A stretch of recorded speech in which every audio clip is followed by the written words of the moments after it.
group stages as we head to see the Bears take on Northants Steelbacks. It's going to be an exciting half an hour as we build up to the game with our friends Lord Combustion Services.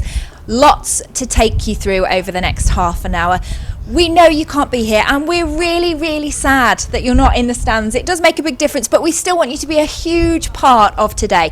So make sure you follow us on social media. All you've got to do is use that well-known hashtag #YouBears, or if you haven't done it yet, why don't you download off our app? It's free on iOS and Android, the Edgbaston app. You can watch the live stream and you can take part in polls, but also put your pictures on the photo wall. So make sure you take part. Just use the hashtag BearsDen and hashtag #YouBears. Now, today is very important because there's a place in the quarters up for grabs. Yes, knockout cricket is potentially up for grabs. So how are our Bears feeling? We caught up with first team coach Jim Troughton.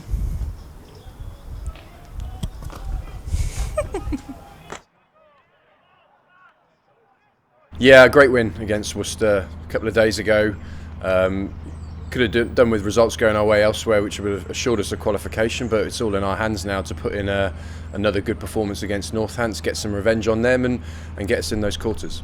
It's all you've wanted, really, isn't it? You can do no more than have everything in your own hands. Yeah, if you said at the start of the comp that we'd be going into this game with the opportunity to qualify, having played some good cricket and having been, probably below par in a couple of games, it's all in our hands to put in that kind of performance that we're going to be proud of. And whatever the result, as long as we do that, I think we walk away with a competition that we kept ourselves in the hunt as best we could. We saw a real ebb and flow in the game on Friday night, and it almost typified everything about 20 over cricket, didn't it? A terrific start, kind of losing your way, powering through, and then the opposition on top as well for a large part of the second innings. Yeah, having started that power play as well as we did, Rob Yates coming out the blocks brilliantly, then losing a couple of wickets, Sam Hain and Dan Mosley in his first real knock in this competition for that partnership, and the way Haney batted at the back end gave us a good score to defend. And Worcester are a top league, and there've been some real topsy-turvy games, and we kept taking wickets, but they kept getting runs as well. And I think what kept us in the hunt was the fact that we did take enough wickets to put them under enough pressure. I thought the way we fielded was exceptional, and that's what we're going to assess ourselves on today. Is that as we're obviously throwing punches with the bat and being as aggressive as we can, fielding as best we can, and be really aggressive with the ball. If we do those things and win or lose, I'll be pretty happy. From a coach's perspective, is it the toughest form of the game in the sense that it moves very quickly and you're constantly having to reassess? Yeah, it's the most volatile form of the game. One player in each team can completely throw the game on its head, and you want enough people in your team to be match winners to do that for you. You're never a million miles away from a win. And if you do get the right momentum and you get that confidence that you're talking about in those key moments of the game, you get through those key moments and you get the 2 points that you deserve. But yeah, that's the way T20 is. It's making sure that whatever's been before, you put at the back of your mind. It's about going out there and getting things, not protecting. And if this group of lads who I've been immensely proud of in terms of how they've equipped themselves, how they've got themselves ready for each game, if they do that today, I'll be extremely proud of them either way, but let's hope that we get those 2 points and we get into qualification. From a batting perspective, Sam Hain once again seems to have timed his form to perfection. Yeah, the challenge for Haney, putting him at number 4 instead of putting him in the top 3 was a challenge for him to up his strike rate in this competition. He's done that, and not only has he done that, he's also upped his average as well. So he's had an exceptional tournament. I think now this would be a great game for other batters who haven't quite fired to come to the party, because then I think we could put together a perfect batting performance. The way that we've bowled throughout the competition has been really pleasing to see. So if we can get ourselves a total if we bat first, or if we can keep a team to below par the way we've bowled in recent times, it puts us in a great position to get those 2 points. Speaking of the bowling, Henry Brooks must just delight you every time, because you've got a young man who you feel that at the end of an innings, whatever the situation, you can turn to, and invariably he seems to be delivering. Yeah, Henry is gold dust in terms of the role that he plays in the team. He plays and bowls in the most crucial parts of the game. The back end is not an easy task in T20 cricket, and game in, game out, he comes out, he fronts up, he gets in the competition, he gets in the fight. Sometimes it doesn't happen, but he's had a couple of instances in this competition where he's kept nice and cool he's nailed and executed and put the team in a great position. So hopefully that continues, and hopefully the other bowlers will partner up with him nicely, and we'll back it in the field. Is that something you identified in him, that he's got the kind of right temperament to deliver in those situations? Yeah, for T20 cricket, you need to be taking wickets. You need to have bowling options, be it pace, be it spin both ways, for you to be making sure that you're putting the team under pressure and you're making new batters come to the crease. And what Henry's done, the job that he's done, sometimes the figures don't reflect that because of the time that he bowls, but the performances he's put in have been match winning. So hopefully he puts in another match winning performance today. The other bonus you've probably had is the manner of your victories in the competition seem to have been quite varied and different. You know, you've chased well when needed to, and the last two games in here in particular, you've defended brilliantly. Yeah, you know, we're happy to do it either way, you know, to set or to restrict teams first up. And yeah, there hasn't been one way that we've won games. You know, it's disappointing the games that we've lost badly, which has affected our run rate, which puts us in a position that we can't lose this game and go through one of those third places. But it does make it pretty clear that we still haven't played our perfect game with bat and ball. Today would be a great opportunity to do that, because it gives us the right to hopefully play 3 more games. One change for the team for today. Can you tell us about that? Yeah, Ollie Stone yesterday morning reported a lack of taste and smell, which obviously we've got to follow the protocols to that. He's been tested. The time frame of getting that test back is going to put us under pressure to put him in the 11. But we followed all the protocols. Everyone's exhibited, safety measures to make sure that it doesn't drag anyone else into that situation. We'll continue to do that. Hopefully that test is negative, but he'll be missing out today, because I don't think the test will come back in time. But we've got the opportunity to play someone who's been in the squad, who's been training really hard and dying for an opportunity, in Liam Norwell. And sometimes in T20 cricket, like you said, as volatile as it is, it could be an opportunity for him to stake a claim in the side and put in a match-winning performance as well. Let's hope so. Good luck. Cheers. Good afternoon. Well, the Bears have won the toss once again and will bat first. We're going to be hearing from Captain Will Rhodes very shortly. But before we get on to today's coverage, let's take a little stroll back to Friday night, because it was a fantastic night under the lights here at Edgbaston.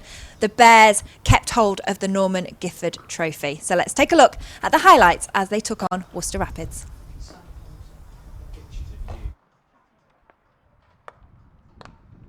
List, of course, and that's back down the ground, and it's over Morris's head, and it will run away towards the boundary. Finch is in again. That's lovely. It was on the leg side, and he's just tucked that away round the corner.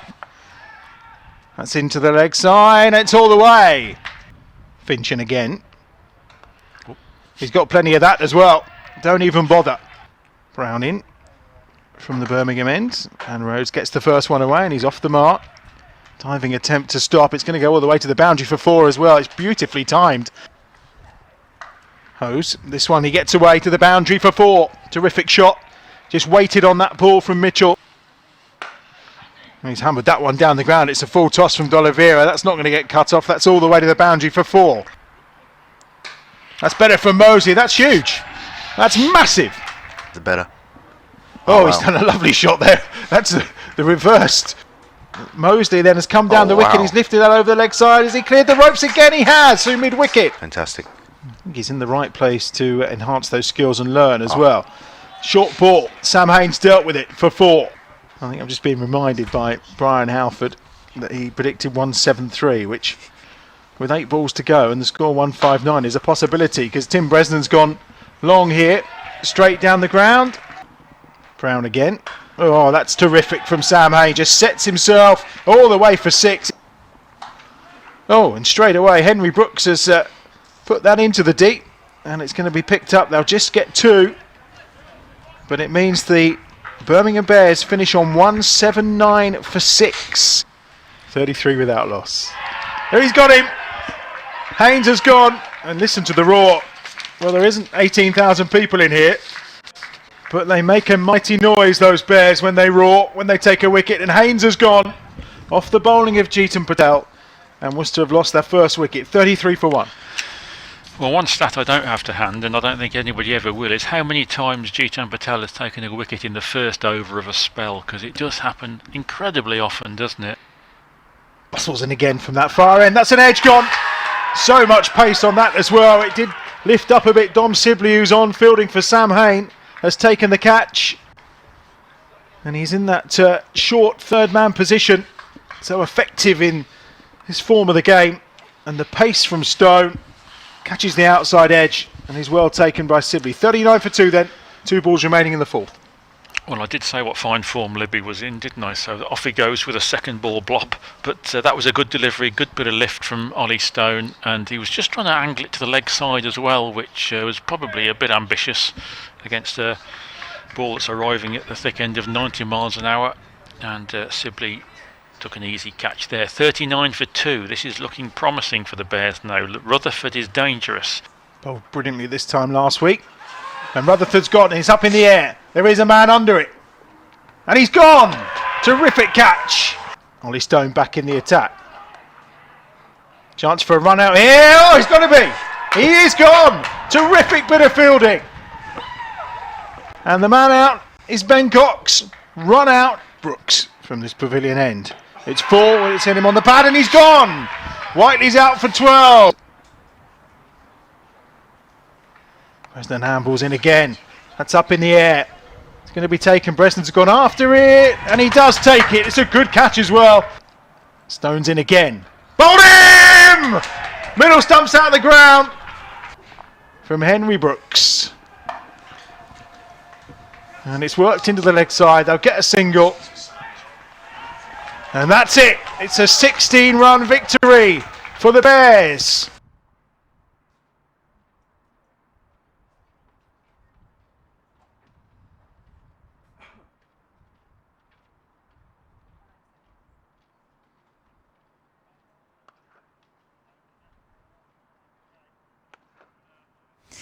What a night that was. Doesn't it feel good to have the bragging rights? I'm pretty impressed with that now. The Bears have won the toss today and they will bat first. We're going to be hearing from Captain Will Rhodes a little later. But first, I've got Brian Halford with me. Brian, nice to have you here again. Lovely to be here. Gorgeous. Isn't it nice to have a bit of sunshine? Absolutely. It's not quite as cold up here as it has been the last few nights. Okay, this is the final group game, Brian.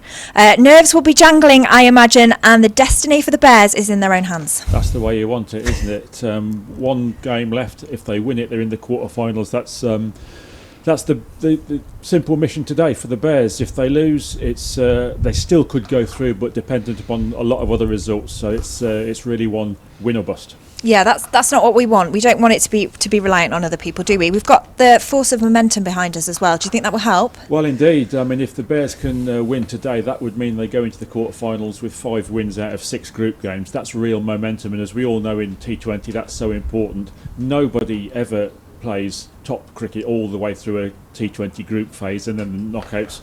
I think you can peak too early. Gloucestershire might find that out, I think, a wee bit later in the tournament. When the Bears won this tournament, of course, in 2014, they only qualified in the last group game and then they just charged all the way to glory. So that's the aim.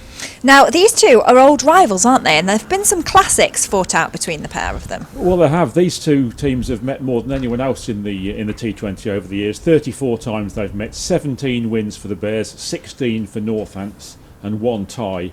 And there have been some fantastic games, notably that tie, of course, in 2018 when Belly and Adam Hose put on a world record stand. That was a pretty spectacular game. 2017 there was a 2-run win here, thanks to Jeetz's great bowling. Northants are always dangerous, Becky, we know that, but at least one thing the Bears won't have to deal with today, Northants haven't got the Denton twins opening the batting for them, which they used to have many years ago, and that was difficult because they were identical and you never knew quite who you were bowling to.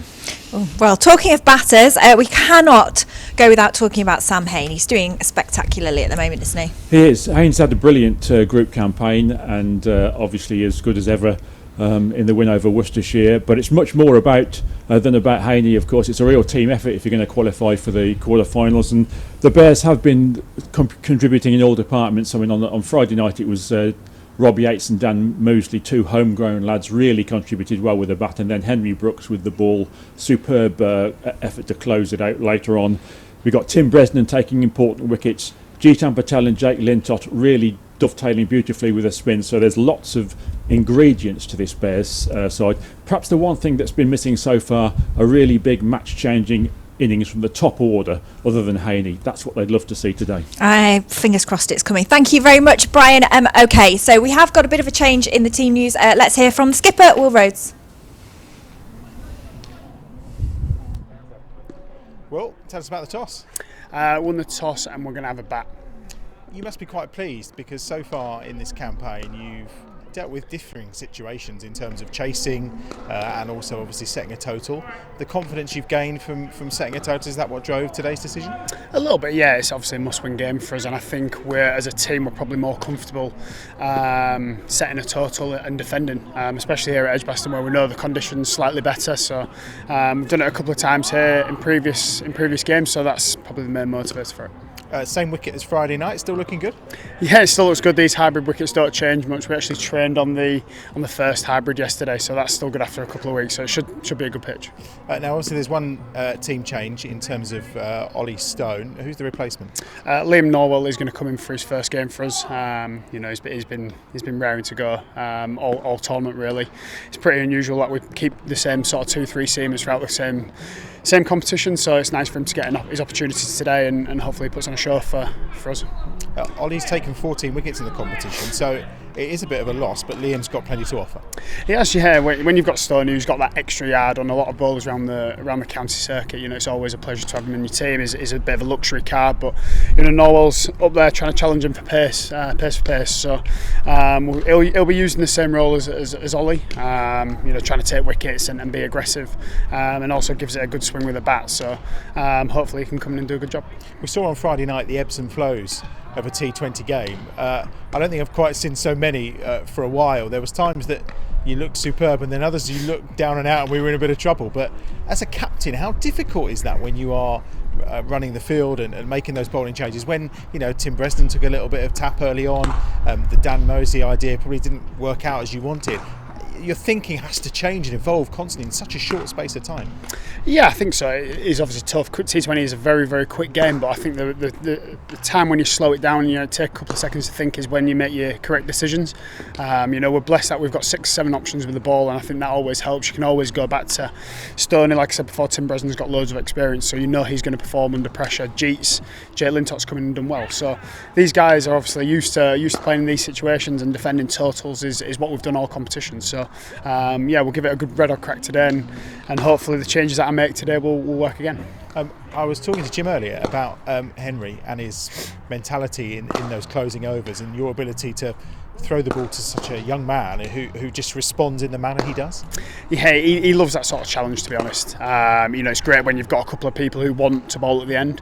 A lot of people can shy away, especially because you could get some tap, but Brooksy uses it at wicket taking opportunities really, and that's perfect for us. He's been working on his skills all winter. He's been in the bubble, so he's got some experience from England guys at the top level. So it's good that he's brought that into our team. It gives him confidence when he goes away with 100 hopefully next year as well. He needs to have these skills to perform at the top level and at the end of an innings. So anything that he does well for us, I'm sure he'll take to the Phoenix with him. Destiny's in your own hands, which is how you want it. Your biggest game as a captain in cricket? Probably, yeah. It's a must-win game. Like I said to the guys in the warm-up, we've had probably 4 or 5 must-win games now in a row. We've been playing knockout cricket ever since Taunton, really. So, and the guys have reacted, really, really well. So, it's almost like a last 16 game for us. And obviously we know what the prize at the end of the game. If we come out on the right side. What do you expect from Northants today? Because the record in the last 3 has not been great against them, and obviously they're also fighting for a place in the quarterfinals. Yeah, they're dangerous, aren't they? They've got a lot of very experienced players in this format. Their T20 record in the last 6-7 years has been outstanding. So the 2 guys at the top have played a lot of international cricket, and then the middle order is obviously quite powerful as well. So we've got to come up with a solution for that. We were under par at their place, so we've got a point to prove against them, and hopefully we can turn it on tonight. And did you feel the 179 the other night was slightly above par, or what you were expecting from that wicket? It was a fresh wicket, so I didn't really know the situation we're in. I was very happy with the score. I think it's probably about right. The boundaries are a little bit bigger each side. they were in sort of the Gloucester game. So if we can get up to that sort of total, we know we can defend hopefully anything. I'll say that now, but yeah, anything sort of north of 160 will give us a good chance today. And obviously, eyes will be on how Somerset are getting on against Gloucestershire. Will that be something that you're conscious of when, during the game, checking at half time, or are you just going to literally focus on what's going on here at Edgbaston? I think you've got to focus on what we do. If we win the game, we know we're through. It's as simple as that. There's no point trying to rely on other teams and other things to go our way, because that's not where we want to take this group of players. We want to obviously aspire to win competitions and stuff like that, so you've got to beat the best teams in the country, and obviously Northants are one of those. So just focusing on what we can do today and trying to get the 2 points. Go well. Cheers, then. Thank you. Thank you, Will. Thanks, mate. Cheers. Skipper Will Rhodes talking to Adam Bridge there. Now, just a reminder that the Bears have won the toss and will go out to bat first. So let's take a look at the team sheets, starting with Northants Steelbacks. Richard Levi, Paul Sterling, Captain Josh Cobb, Adam Rottington, Rob Keogh, Saif Saeed, Luke Proctor, Tom Taylor, Graham White, Nathan Buck and Ben Sanderson. And your Birmingham Bears, Rob Yates, Adam Hose, Captain Will Rhodes, Sam Hain, Michael Burgess, Dan Mosley, Tim Bresnan, Henry Brooks, Liam Norwell, Jake Lintott and Jeetan Patel. So the Bears have 5 wins in this group stage. Technically, they may have enough points to make it through, but to get to the quarters, a win would certainly seal that today. I am now joined by Tim Ambrose, Bears legend. Tim, it's nice to have a little bit of control, so the destiny being in their hands, but a win would really seal it, wouldn't it? Yeah, it is ideal to have it in your hands, but as I thought last week, really, I think it was really knockout from the last game against Worcester. So this is more or less knockout cricket, and at this stage of the tournament, that's what you'd expect. It was a huge win on Friday night. Great. That will have given them a right boost, won't it? Yeah, they would have got a lot of confidence from that. Big game against the local rivals, defending a score that maybe was just about enough, and they did a really good job. So they'll try and carry some of that momentum into today. But as I say, it's a new game and it's a knockout game, and they'll have to be on top of their game tonight. When you're watching this team and they put on a performance like they did on Friday night, when they're going out with the bat and they're doing better, does it fill you with confidence? How are you feeling about this side at the moment?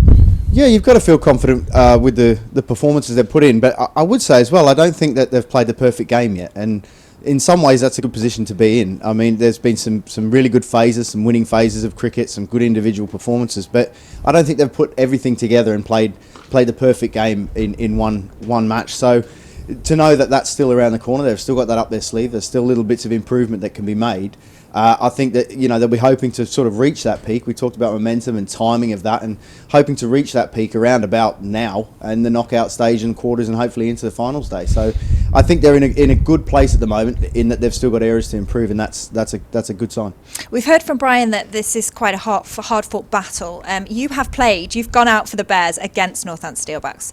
As a side, what are they like? Yeah, they're a particularly strong side. They put a lot of emphasis on this tournament. Have been very good in it for a number of years. They've got some really handy players, particularly the top of the order there. I think one of the key battles is going to be in the first 6 when we bowl. In that Richard Levy, Paul Sterling, another very very fine player at the top, Josh Cobb and Adam Rossington. I think those four at the top of the order, they're firepower really. And I think Birmingham have done okay in the first 6. They've tried to take a lot of wickets and have conceded quite a few runs in the process. So I don't know whether they'll change their approach to that. I think they're still trying to be taking wickets, but they might need to be quite clever against those 4, because any one of those can win a game single-handedly.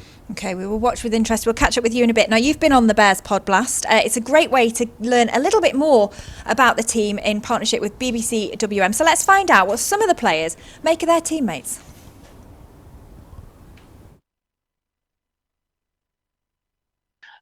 Lad from the Tilton just wants to ask both of you, who's the best player you've ever played with in your career? Ollie, you go first on that one. Wow, that's a tough question. I would say it has to be Chris Brooks.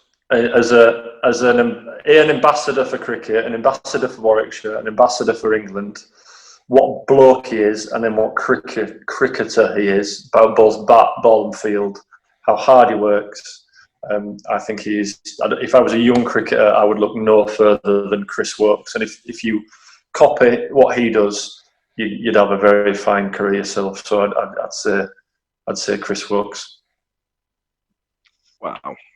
Yeah. Sam? Yeah. Oh, Rich Hart. He's just going to copy what I say, 'cause he's got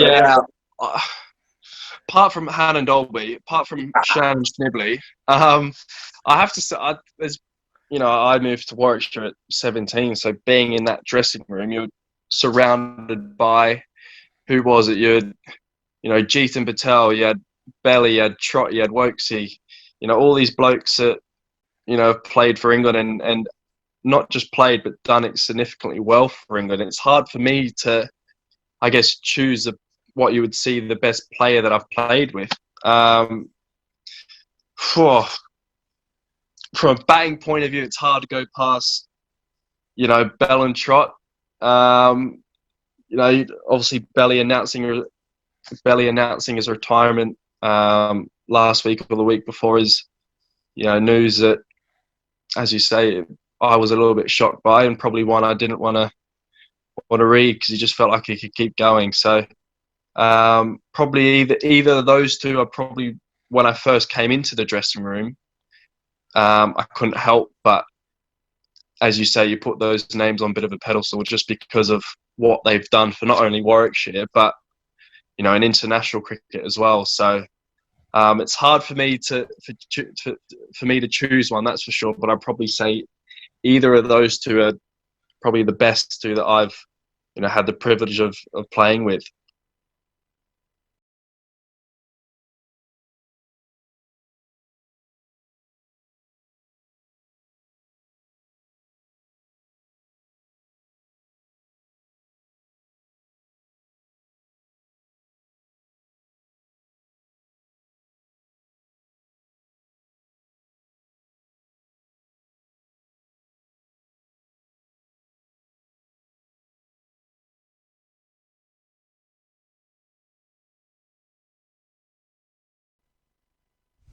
Okay, it's not long to go until we see the two teams taking to the pitch behind me. Here at Edgbaston, it's absolutely glorious today. The sun is out. It is feeling quite warm, although there's always a bit of a breeze up here, so hopefully it's a little warmer down there. But the weather is certainly not going to be a problem today. It's not going to be a challenge for us, but hopefully a place in the quarterfinals on the way. Now, make sure you get involved with us today here on Bears Den TV.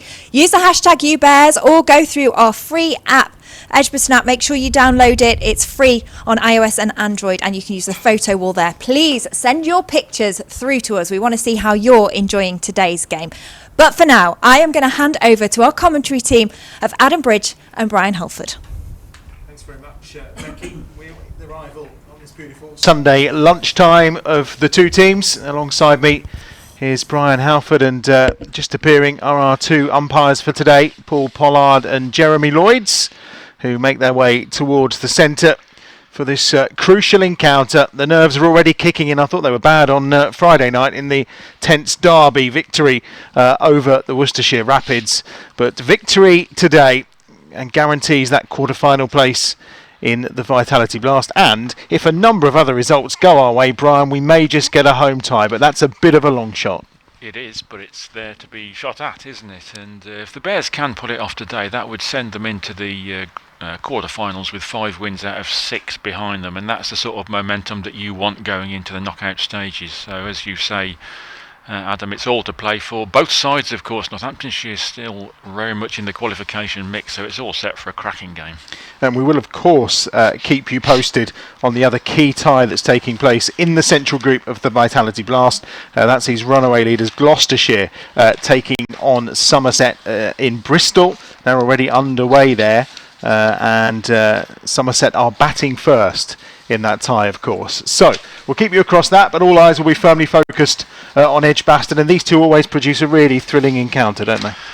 There have been some absolute crackers down the years, not least in the last few years. There was a wonderful tie, of course, here in 2018 when Ian Bell scored a brilliant century in a world record stand, 3rd wicket stand with Adam Hose, and there's been several victories off the last ball and 1 or 2 runs. So let's hope it's not that tight today, Adam, and the Bears can make relatively comfortable work of it. But it's going to be a hard game. It's going to be a very good game.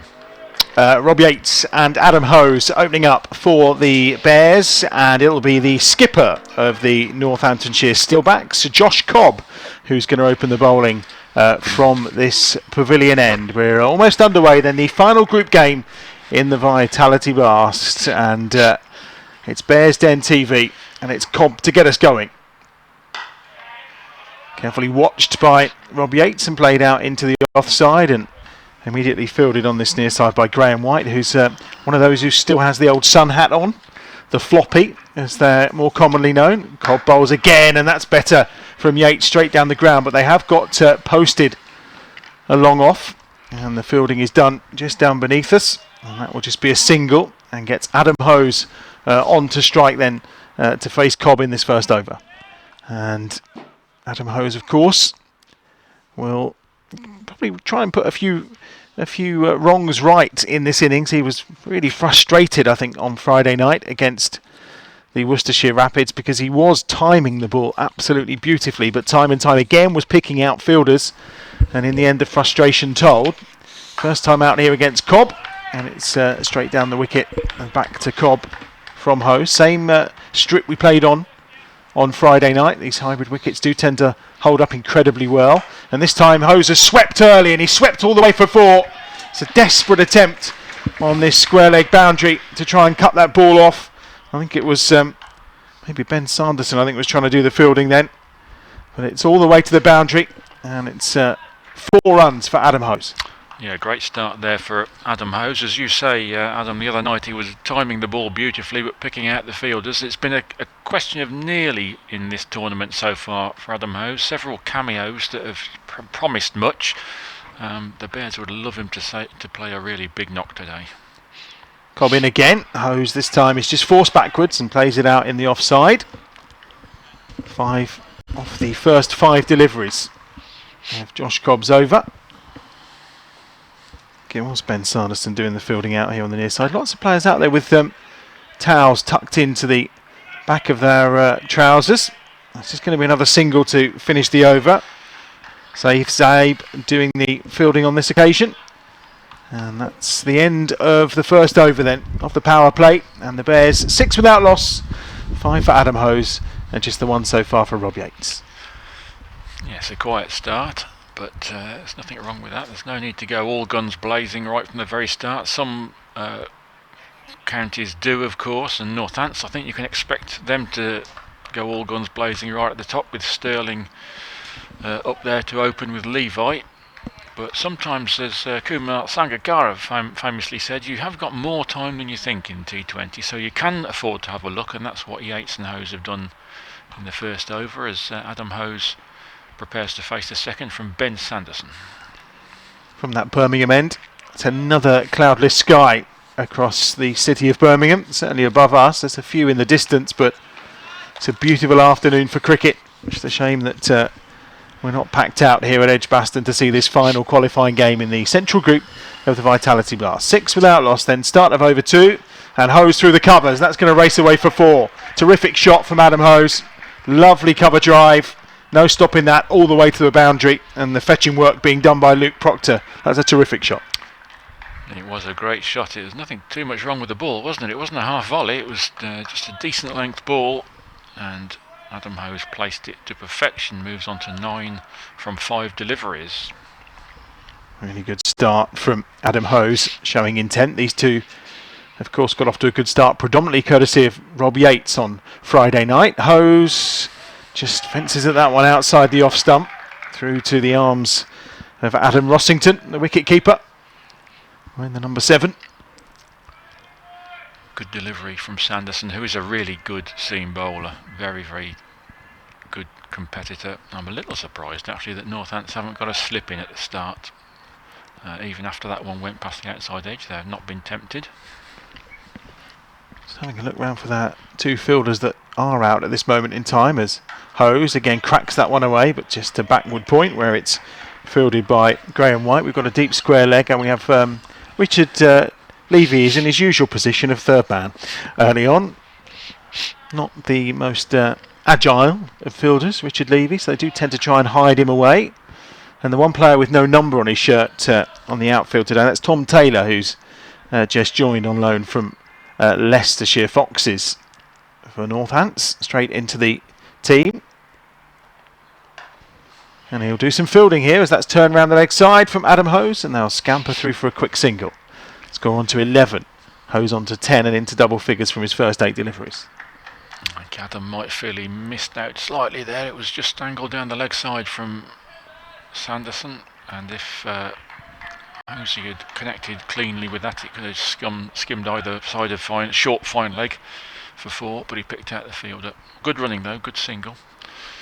Yeah, the fine leg is in the circle. Third man is on the boundary ropes, and we have that deep square leg as well. So I think they're hoping that if anything is tickled round the corner, the deep square leg may be able to help try and cut it off. The fifth ball of the second over. Yates, again outside the off stump, is beaten by Sanderson. Another good delivery from Ben Sanderson, who's responded really well, having been cracked for that 4 off the first ball of the over by Adam Hose.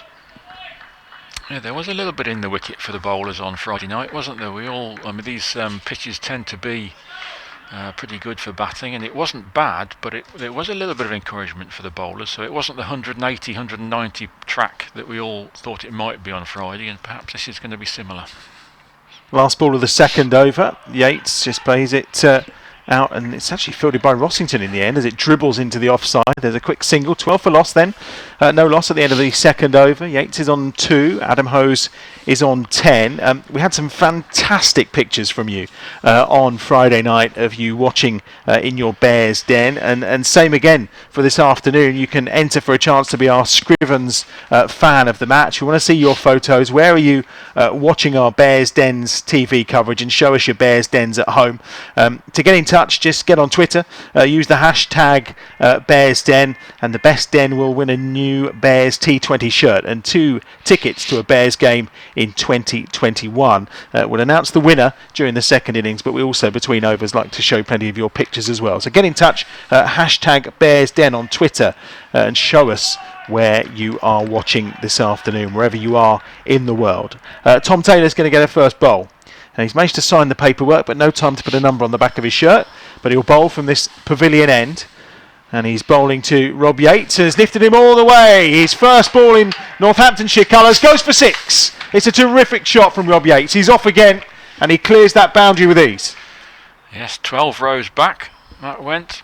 Half volley on leg stump, and welcome to Edgbaston for Taylor. Lovely shot from Rob Yates, who really has shown a lot of versatility, hasn't he, in the last few days.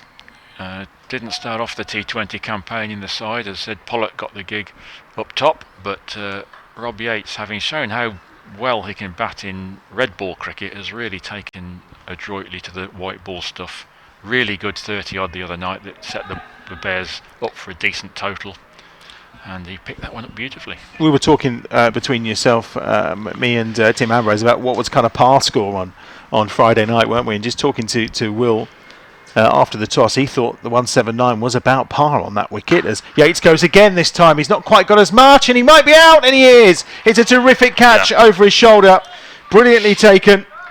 And that's the end of Rob Yates. Having cleared the boundary once, he went for a second time, and he's out, and the Bears have lost that first wicket with a score at 18. That's a really good catch over the shoulder. He didn't quite middle it, didn't have the crispness of that first effort that went across the boundary ropes, and Yates' innings is short-lived. He's gone for 8, and the Bears are 18 for 1.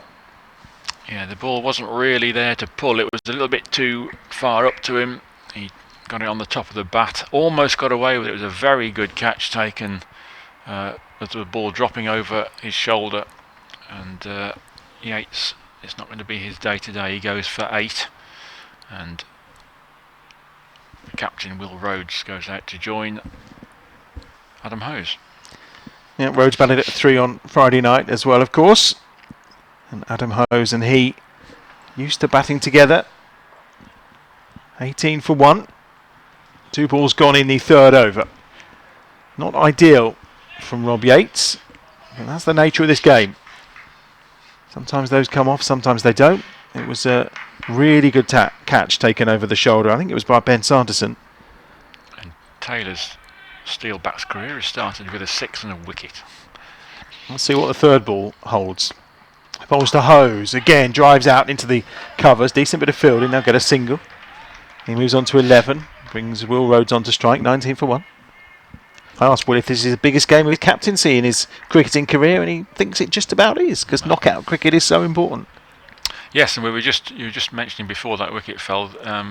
Will was reckoning that par would be about 179. He thought was on Friday night. That was about par. So, and these wickets tend to hold up. So you would think something in the realms of 170 to 180 is par. But as we know, that the Bears do have a habit. They don't go over 200 very often, do they? But they have an ability of doing it against Northants. Oh, he's bowled him. First ball. The skipper's gone, and it's an eventful introduction into his Northants career for Tom Taylor. Hit for 6 off the first delivery, gets the wickets of Rob Yates, and Will Rhodes is gone first ball with a real bail trimmer, and the Bears in the third over have just wobbled. They're 19 for 2. Well, that's an unwelcome blow. We've got Sam Hain coming to the crease, the Bears' go-to man, but they didn't want him coming in the third over, and Will Rhodes marching off there quite slowly and disappointed. And it's Northants' Tails who are up. This is quite an introduction for Tom Taylor, isn't it? Wicket 6, 1 wicket. And the Bears 19 for 2. And not for the first time in this group stage. They have lost early wickets, and that does complicate things. But still loads of time to go. And Sam Hain and Adam Hose needn't do anything reckless. Just have a look and rebuild. As we know, the loss of wickets in the power play can often have an influence on the game, but not until both teams have batted, of course. And as we saw against Glamorgan, when they held down a really, or defended a really average total, you felt, around the 140 mark, having lost 3 wickets in the power play, they still managed to get victory. 2 balls remaining still in this third over from Tom Taylor, whose analysis is 0.4 overs, no maidens, 2 for 7. So there's plenty going on. First ball for Sam Hain to face, and just watches it. Only 3 dot balls in his innings on Friday night, Sam Hain. One of those was the first, and one was the ball he got out to, which just shows how he's up the ante in terms of his strike rate. He has got the second highest average in the Vitality Blast of all 3 of the groups that are taking part, of course. Just over 70 is the average for him in this competition so far. Second only to Keaton Jennings of Lancashire, who leads the way. He will get off the mark, second ball, with a stolen single. 20 for 2, then an eventful over. Not a great over for the Bears, the loss of 2 wickets. They did manage to garner 8 runs from it, so 20 for 2 is the score. It's your last chance today to enter our Edgbaston app launch competition to win a special prize and a draw which includes 2 cases of 61 Deep, VIP tickets to finals day next year, and a chance to meet the Bears squad. All you have to do is download the Edgbaston app and click on the competition banner to enter, and of course the app is available on your iOS or Android devices, and of course it's free to download as well. Last chance to do that today for a chance to win one of those great prizes via our prize draw. Fourth over, we're going to see a second over from Ben Sanderson, the man who took that really good catch to remove Rob Yates. And he'll open up to Sam Hain, who's already off the mark. Terrific innings, of course, on Friday night. A couple of really good innings against Worcestershire, a team he does love to bat against, but his form in general at the moment terrific. 284 runs so far this season in this competition.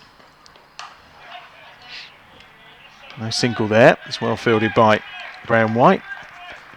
I'm quite sad that we don't see many floppy hats on the outfield nowadays, Brian. It's all caps nowadays, isn't it? But I don't think you can beat a floppy hat. Not floppy hat weather today, unfortunately, is it? But hopefully they'll make a comeback. I think it might be your mission to get floppy hats back into English cricket. I don't think there's anyone else apart from Graham White who tends to wear one in this form of the game now. He's wrapped on the pad and he's gone. Sam Hain's out. Ben Sanderson strikes. And now the Bears are in trouble. 20 for 3. Start of the fourth over. And their talisman, the man they've come to rely on so often in this competition, Sam Hain, is out LBW for 1. And the Bears are 3 down. Well, this is starting to look a bit worryingly redolent of the semi-final here against Northants, of course, a few years ago when the Bears played in the first semi-final of finals day, and I think they were 19 for 4 and pretty much out of contention right at the start. 20 for 3 is a dodgy foundation. Michael Burgess has gone out to join Adam Hose. Good delivery from Sanderson. Sam Hain trying to work it to leg, but as you say, Adam, the talisman is gone. But you can't just rely on one guy all the time. There's other good players, other strong batters in this Bears lineup. We've got 2 out there at the moment, Hose and Burgess, but this is going the Steelbacks' way at the moment. 20 for 3 after 20 balls.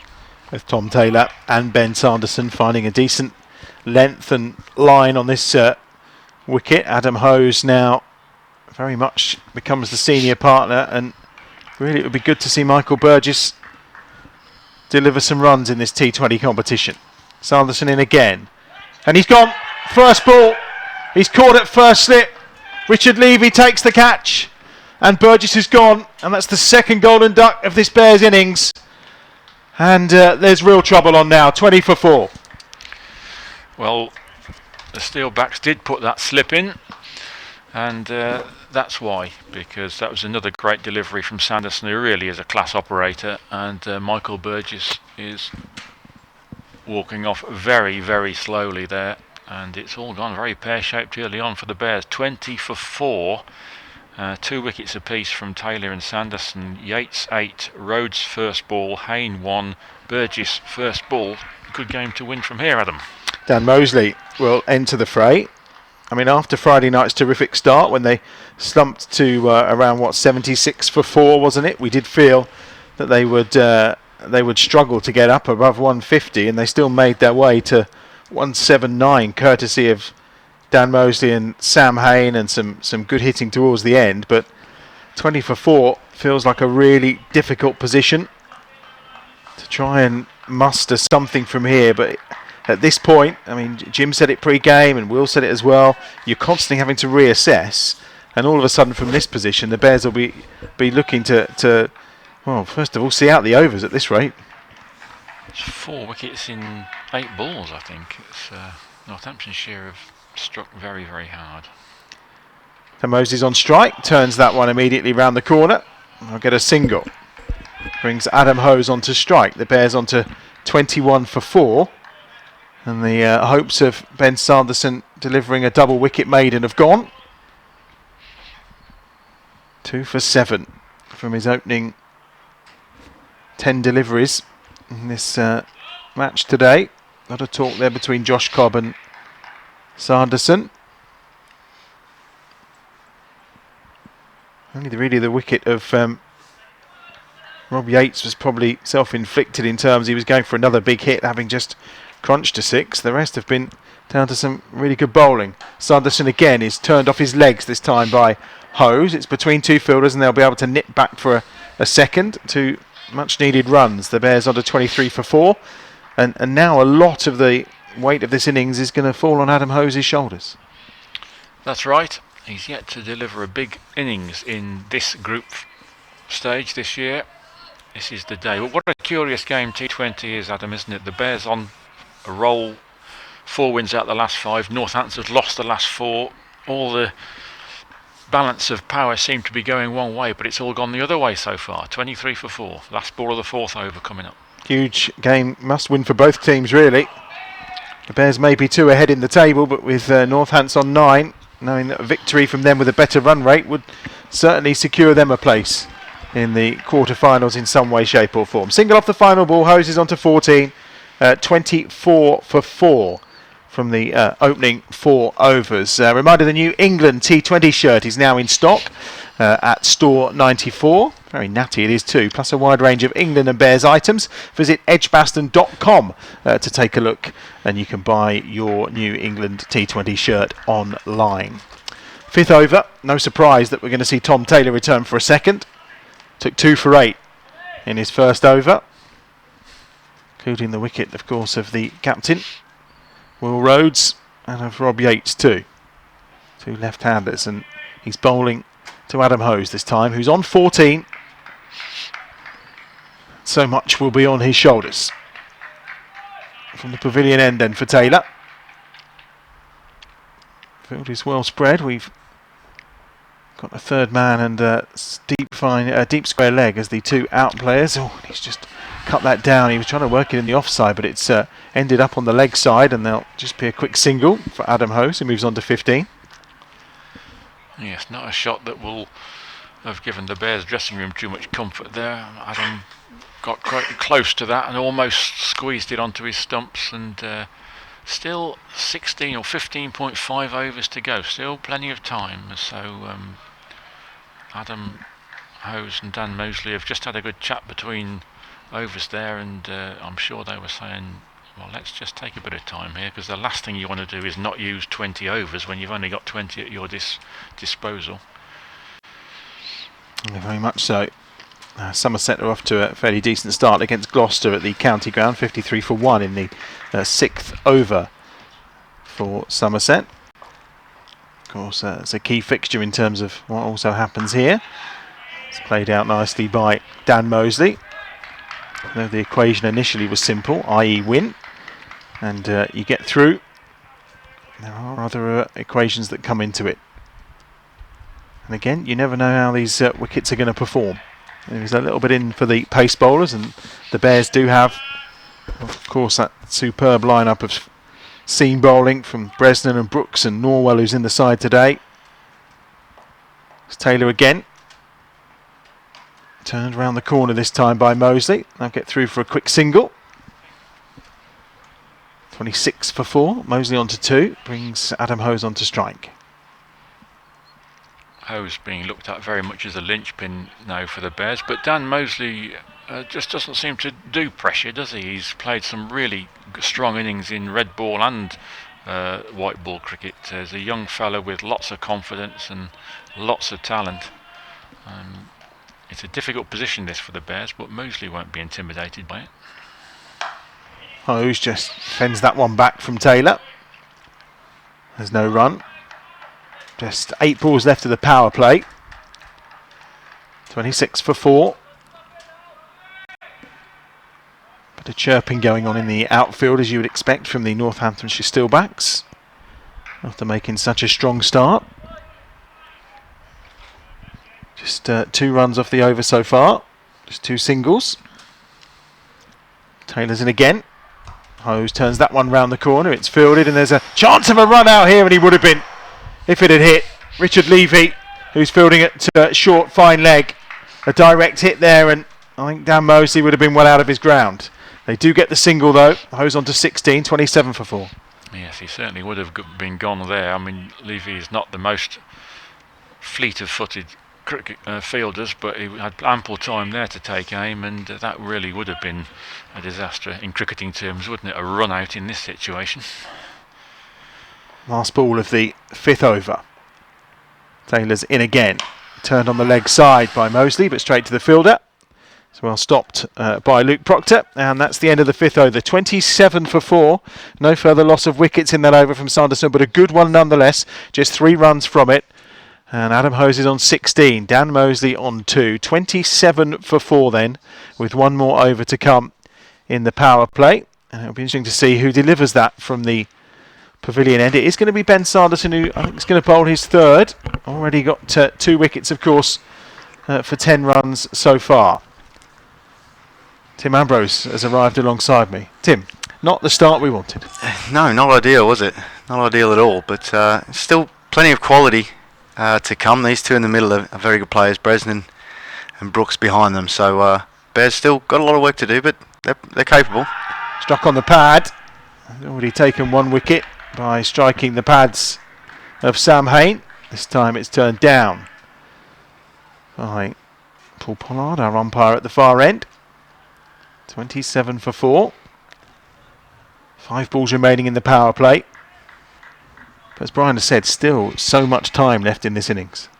Yeah, there is a lot of time to bat, and these two will have to maybe, as you say, just chew up a few balls, which is... Well, there's no messing around there from Adam Hose. He swept that away, and that's a huge hit. That's 6 runs. And a bit of impetus that's required. Hose into the 20s, he's on 22, and the Bears on 33 for 4.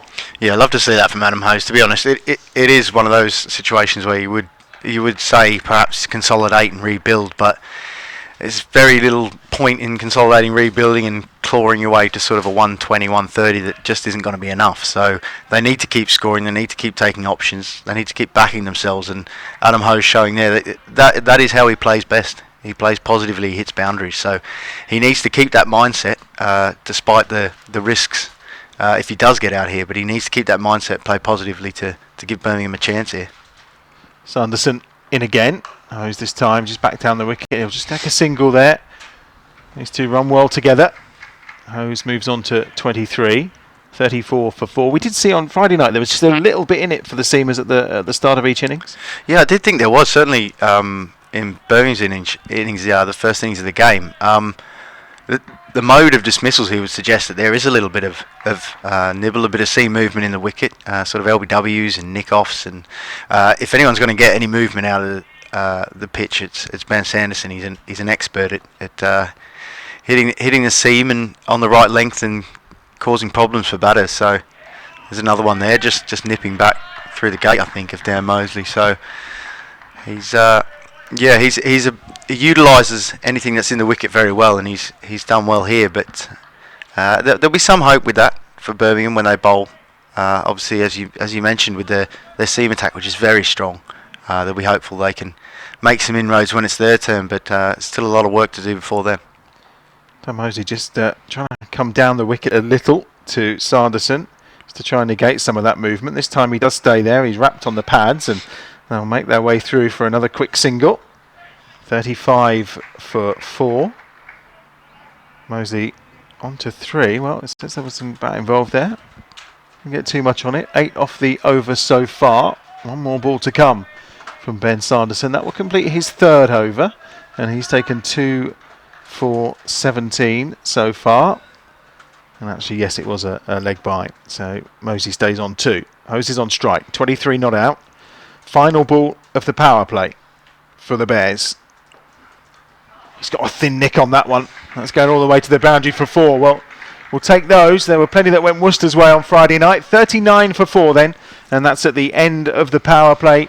Mosley on 2 and Adam Hose on 27. Don't forget you can get involved throughout the afternoon and follow the Bears on social media using the hashtag #UBears. You can follow the Bears at Warwickshire County Cricket Club on Twitter and Instagram, and Warwickshire County Cricket Club on Facebook. Flo is in Swansea and has been in touch. She's already sent us a picture of her Bears den, watching on her laptop with her Bears shirt as well. Thanks for getting in touch, Flo, and thanks for joining us this afternoon. We'll show plenty more of your photos as well. Remember, hashtag BearsDen if you would like to potentially be our fan of the match and us to share the pictures of where you're watching the broadcast this afternoon. Right, first over out the power play, and we're going to see the introduction of Nathan Buck from this pavilion end. 39 for 4 is the score. We now have a sweeper on the leg side and of course on the offside too, and we have a third man and a fine leg of the fielders outside the circle. Buck is into Mosley. No run. First ball from Nathan Buck from this pavilion end. These two just need to take a moment to regroup in a similar vein to how Dan did with Sam Hain on Friday night. Yeah, perhaps, but I think, as I say, they do need to keep being positive and looking for boundaries. I mean, even that shot there from Dan Mosley, it's low risk, but he's still looking to hit the ball hard and in front of the wicket, and that's a good sign. That's the right way to go about it. And there he goes, over the top for 4. Terrific shot. Stood very still and just got those levers going over the top of the fielder at mid-on. Terrific hit. Yeah, it's excellent from Dan Mosley. As I say, there's a lot of talk about playing brave cricket. You watch England and the brand they play, where no matter what situation they're in, you still need to go out there and strike the ball and score it over 100 strike rate and be positive in order to win games. And these guys are going to show. This is a little test of just how brave and confident they are, and they're standing up to it at the moment. Works that one into the leg side again. He's found a good gap there as well. That could go all the way for 4, and it does. It's back-to-back boundaries for Dan Mosley, and he moves on to 10. 47 for 4 now, midway through this 7th over. Really good again from Dan. Nathan Buck's a very important bowler for Northampton. He'll certainly feature at the back end of the innings, but he's been put under pressure very early here by Dan, and That's an excellent way to get a bit of momentum back, perhaps build a partnership, and he's 27 off 18 balls. That's a really, really fine start for him, coming off the back of a good innings the other night. So he'll be coming in here quite confident, and he's looking good so far. Just changing the field. No surprise they're bringing the fine leg up inside the circle to post out a deep mid wicket, which is the area where Dan Mosley has just been going. So instead he goes a little straighter this time. He'll take the single, and it's a good start to this over from the first 4 balls from Nathan Butt. 9 runs. This is more like it from the Bears, on to 48 for 4. Brings Adam Hose onto strike. 27 off 18 balls so far from Adam Hose. Scored just over 300 runs in last season's competition. Of course, there were more games when it was just split into the North and South group, but as Brian was saying earlier, he's not really delivered that big innings this season so far in the competition. But from the pavilion end, Hose strikes it down the ground. It's collected by Tom Taylor, and that'll just be a single. Moves on to 28. The Bears on to 49 for 4, and with 10 off the over, no silliness required really here. Happy to just take another single and walk away with 11. Yeah, I think that's your minimum. But if he continues over the wicket here, I would have thought he might have had a look from around there. Mosley particularly strong on that leg side, and Buck seems to be drifting in there. If he gets the opportunity, he would look to put it away. But he's beaten outside the off stump, and he's tried his hand at a bit of what would be baton twirling in the old days, but he tries it with his bat and doesn't quite work out for him. 7 overs gone. 49 for 4 then. On the cusp of reaching the 50 are the Bears, and a much better over.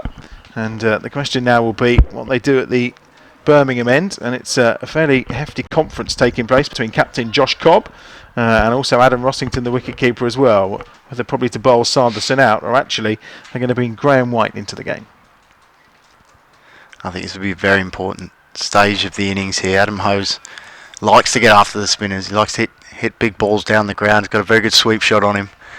I think they'll have targeted this as an option to go after. Whether the situation merits it or not, we're going to find out. Dan Mosley as well, a fantastic player of slow bowling, so they might still see this as an opportunity. Left arm spin from Graham White, and Adam Hose just turns it round the corner, and Richard Levy has to do the fielding, wearing 88 on his back. Richard Levy at the edge of the circle, fielding there at the short fine leg. He'll now field at short third man, and they're ready for Dan Mosley here. They've protected that leg side. We've got a deep square leg, we've got a mid wicket and a long on as well. There's a man inside the circle though. Question here though, there's options there if he wants to reverse it. I'd be very surprised if I don't see that at some stage from Dan Mosley. He's very confident of that shot. He's come down the wicket and has just driven it up the ground, where he'll just take a single. Yeah, they've not really protected that offside boundary to Dan Mosley when the spinner's on. They will do now for Adam Hose though, and they post a deep square leg, but we'll see what Adam Hose can do here. As you mentioned, he's a good sweeper of the ball. Just gives that the respect it deserves though from Graham White. There's no run, just 2 singles from the first 3 balls. 51 for 4, so the 50 up in this, the 8th over. Not the start that the Bears wanted, but the rebuild is on. Adam Hose goes long and he goes straight, and he's just cleared the fielder for 6 runs for Adam Hose, who moves on to 35. 57 for 4. Heart was in mouth just for a moment there. Yeah, it sounded a little low on the bat, but he's a big, strong lad, Adam Hose, and got enough on that. As I said, he certainly fancies that area down the wicket off the spinners, so it's good to see he's still playing his game despite the situation. White in again. Adam Hose just prods at that one. It's very well bowled by Graham White. Took the pace right off, basically said, go ahead, do it again, and Adam, I think, was tossing up the decision in his head in the end, almost forgot to hit the ball, but yeah, very good bowling. Very much caught in 2 minds. White in again with his left arm, and he bowls to Adam Hose once more, who gets that off his pads and turns it up for a single, and it's another decent over for the Bears. In the end, 9 runs coming from it. Hose is on to 36. Dan Mosley is 12 not out. 58 for 4 the score at the end of the 8th over. Keep sending in your Bears Den photos from home. We've had some great ones already. You can do this, of course, using the hashtag Bears Den on Twitter or via our Edgbaston app, which is free to download on iOS or Android. We love to see your pictures, so do send them in. Hashtag Bears Den if you're doing it via Twitter, or of course download the app and join us via that too. We're going to see Josh Cobb coming back into the action, so it's going to be spin from both ends. 6 from his opening over, which was the first over of the innings. Approaching the halfway mark, 58 for 4 the Bears currently, and Adam Hose is back on strike. Again, well reinforced out on this leg side with a deep square leg and a mid-wicket and long on as well. And Adam Hose goes long and straight, and there's no getting that. That's all the way up into the balcony. It's a huge 6 from Adam Hose, just dances down the wicket, and he dispatches Josh Cobb with disdain. Excellent stuff from Adam Hose there. He'll really fancy that. Usually Cobb would come on from this end with a large boundary bowl into the wicket a little bit, into the batsman's legs, and try and get them just to hit into the leg side for singles or take a risk. And he's tossed the first one up a little bit, and Adam Hose has not passed up the opportunity at all.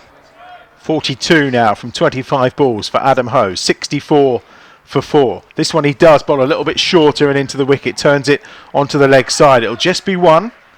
Hose on to 43 and the Bears on to 65 for 4. As you predicted. Yeah, that's generally how he bowl. Usually does it from around the wicket, but as I say, maybe thought he'd have a look at one with the situation. But as I say, Adam Hose continues to play positively, play his game, look for his boundaries, and hit the ball hard, and that's where he's going to get success. If he just tries to plod along to a score, he's not going to get Birmingham into position they need to be. So it's good to see these two still playing very positively.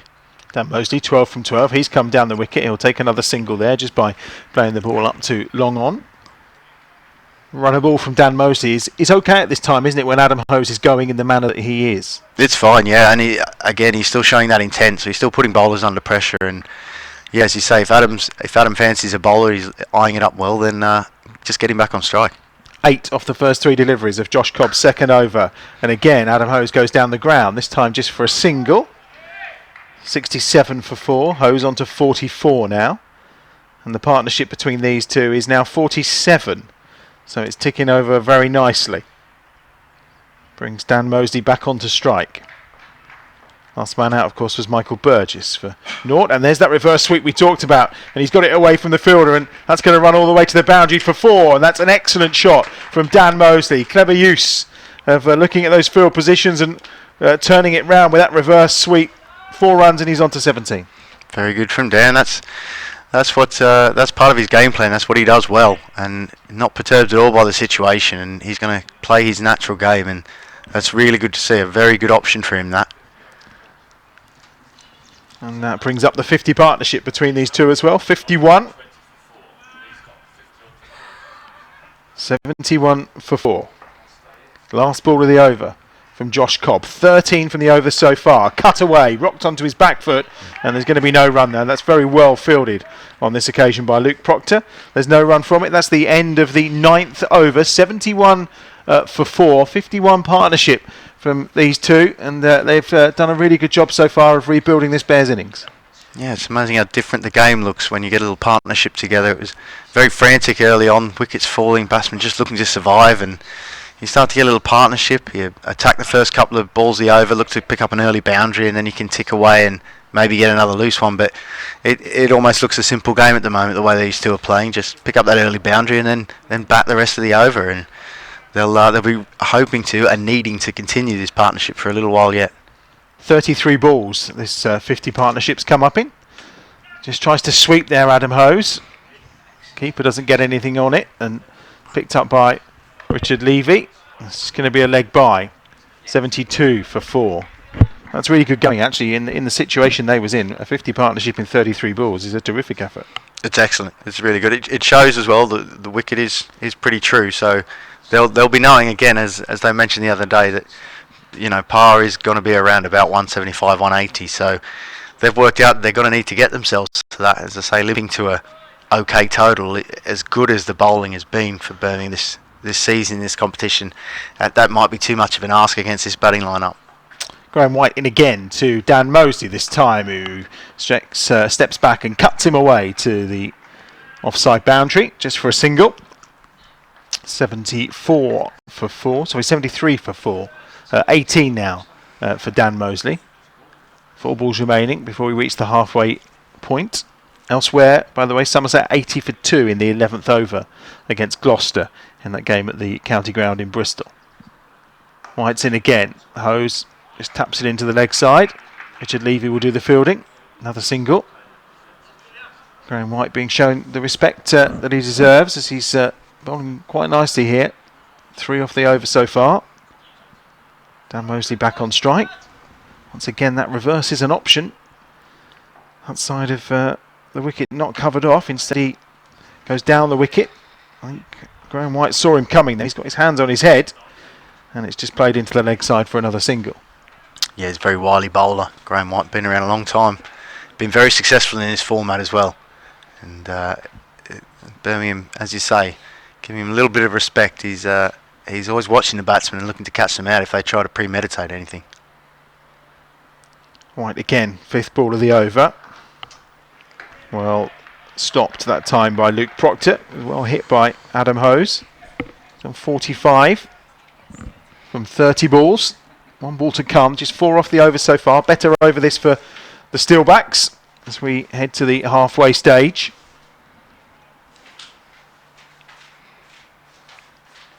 Last ball then off the over. Current run rate 7.6, so certainly picked up from the early stages. Adam Hose is a long way down. There's an appeal. It's the kind of decision I think that probably even DRS wouldn't pick up. He was that far down the wicket. The end of the over, 10 gone, halfway stage, 75 for 4. Dan Mosley 19 from 17 balls. Adam Hose 45 from 31. And Tim will make his way out the commentary box. But we know that Tim has recently returned to the Bears Pod Blast, which is back for a 3rd series with BBC Radio WM. Available to download now on BBC Sounds, iTunes and Spotify. The latest episode is with Tim and regular hosts Richard Wilford and Bears fast bowler Ollie Hannon-Dolby. In the coming days, more Pod Blast specials with the likes of Sam Hain and off-spinning legend Jeetan Patel, of course. Now, who's coming on at this pavilion? Things got a little bit better since you departed, Brian. Well, I got 20 odd for 4 and Amby got 50 odd for 0. So do you want him to come back on, perhaps? No, we'll chance it with you, my friend. Luke Proctor's coming into the attack here. Current run rate, we'll be looking at a score around 150, which from 20 for 4, I think we'd all take as being not a bad result, really, wouldn't we?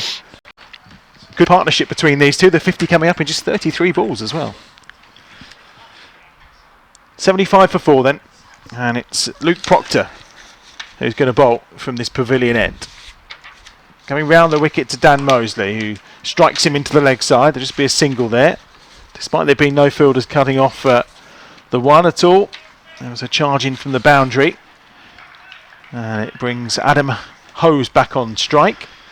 Highest score of this summer for Adam Hose so far, 45. Yeah, indeed. And his highest score in T20, of course, was 76 for the Bears on his debut. That was an incredible knock, including one of the biggest sixes that I think anybody's ever seen at Edgbaston. I think it would have landed about where we are up on the top deck.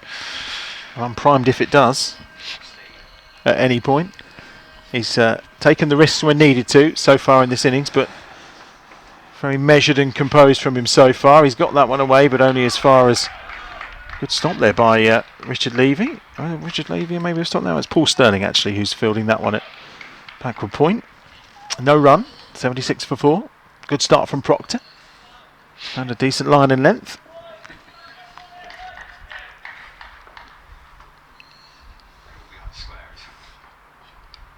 He's got a little nick on that, trying to turn it round the corner, but all he's done is turn it into the arms of Adam Rossington on the bounce, and frustrated Adam Hose. I think that didn't make more of that. That was a real opportunity. It was a very slower ball, and Adam got there a bit too soon on the shot. He was looking to scoop it over the fine leg fielder, who is up. He's got that one. It's a flat batted, real baseball style, but he's just going to pick out the fielder at long on, and it's just a single. 46 for Hose, 20 for Mosley, who's on strike, 77 for 4. Yeah, these two have played it really well from the early travails of 20 for 4. Now 77 for 4. What those early wickets mean, of course, is that even now these two can't really just free up and have a go. They just need to bat for a couple more overs yet.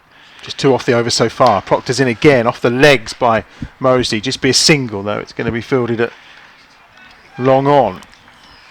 Dealing in singles in this over. 3 so far from Proctor. Good over for the Northants Steelbacks, but not what was wanted for the Bears at this stage. Like you say, the key is not to lose any more wickets, isn't it? Mosley looks very good, doesn't he? Very accomplished young player. Who knows what the future holds for him. He just doesn't seem to do pressure, doesn't he? Doesn't seem to do intimidation by any match situations. He just goes out there and frees up.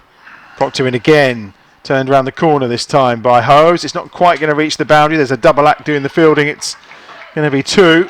And Hose moves on to 48. The Bears on to 80 for 4. And that's at the end of the 11th over. And you're right, Dan Mosley is...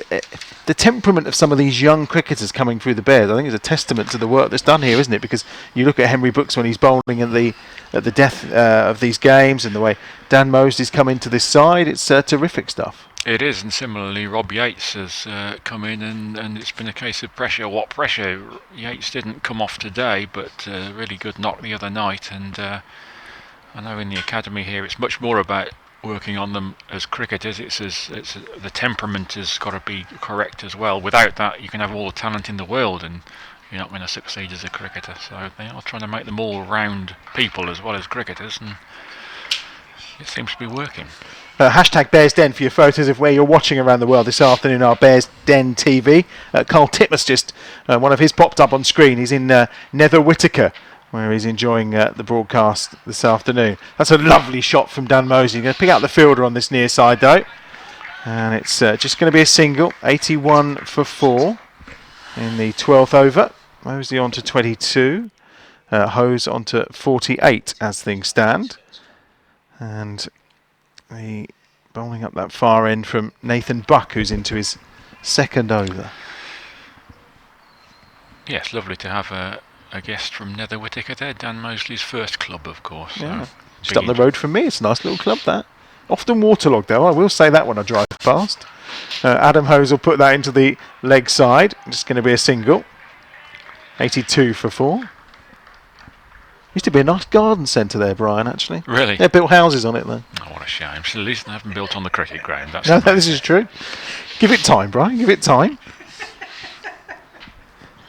82 for 4.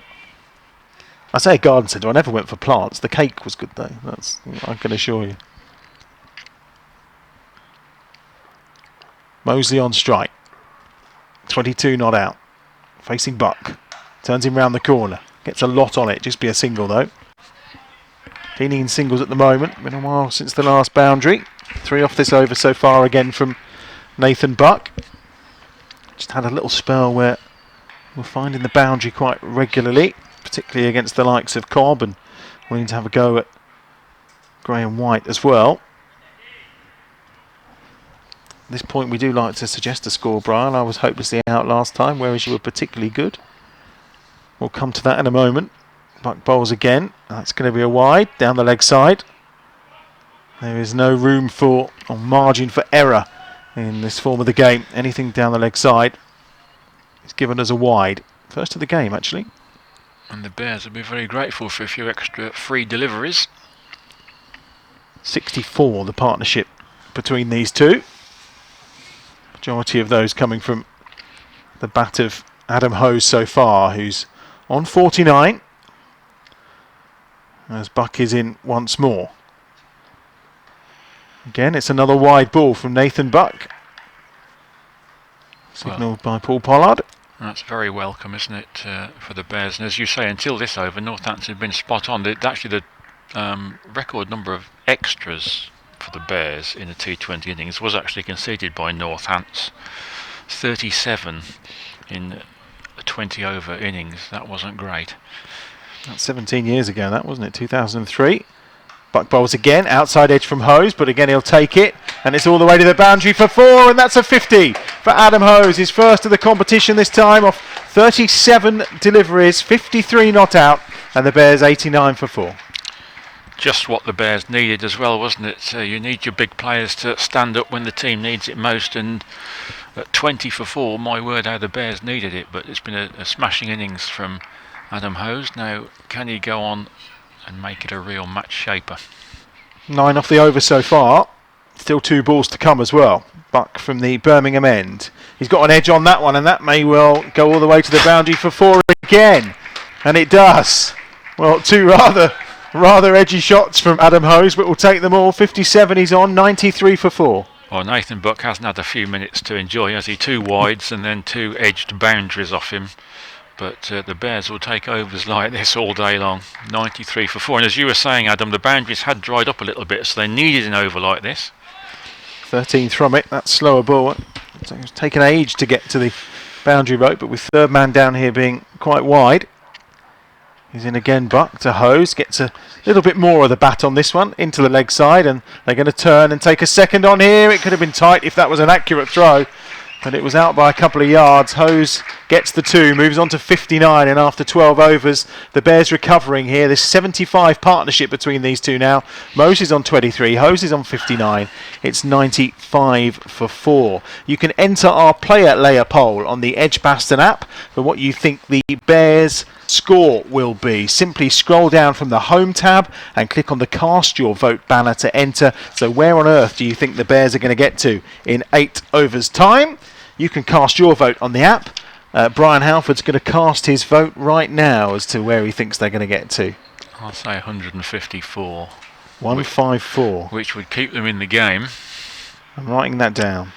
Still got Tim Bresnan to come. He can hit a long ball. And Liam Norwell, of course, who has played 24 T20s, all for Gloucestershire, of course, and hasn't yet been dismissed in any of them. So he's got a pretty formidable T20 record. And I know you've been quite keen to see him in this competition, haven't you? You think he's got a lot to offer in this format of the game? He's very exciting cricketer, isn't he? I mean, I know when he's played all his T20s for Gloucestershire, of course, and he batted right down the order then, but we saw in red ball cricket for last year how explosive he can be with a bat. So he's the sort of guy that could really deliver some fiery late runs, and he's a quick bowler who attacks and takes wickets. So potentially you'd think Liam Norwell is a real addition to the team. So it's really sad that Ollie Stone's not playing today, of course. He's a big miss, but Norwell is a decent like-for-like replacement. The county ground, Somerset 101 for 4, coming to the end of the 14th over in that game against Gloucestershire. Here, of course, we're 12 overs through, and the Bears 95 for 4. Mosley on strike. He's on 23 from 21 balls, 59 from 39 for Adam Hose. And Tom Taylor's back into the attack, 2 for 11 so far from his first 2 overs. And Mosley turns that one round the corner. Fine leg is in the circle, so it'll just be a single. 96 for 4. The pressure just started to turn a little bit onto Northamptonshire. There was a fumble in the last over when the Mosley went for a second run. Had the throw been accurate, he'd have been in trouble, but that's what you do. You put pressure on the fielders and you make them work hard, and the runs counted. First sign of Northants feeling a bit of pressure in this game.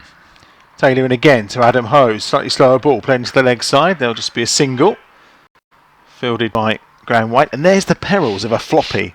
You see, when you come charging in, there's a breeze, it takes your floppy off your hat, which is exactly what's happened to Graham White. Well, you've answered your question from earlier on, haven't you? That's why they went out of fashion. Exactly.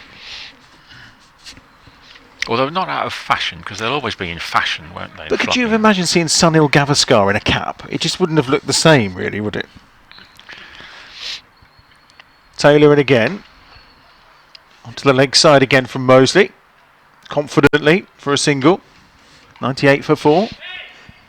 3 singles off the first 3 balls of Tom Taylor's third over. Midway through the 13th. At what point do they kind of free up those levers? And is it 14 overs when there's 6 to go? Maybe even 15. Because from here, if you did get 10 and over for the last 5 or 6 overs, we're around that 150 mark, aren't we? Another wide. It's 4 wides in the last couple of overs. It's a bit of ill discipline coming from Northants.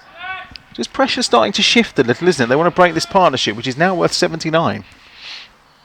Yeah, these two have played it really well.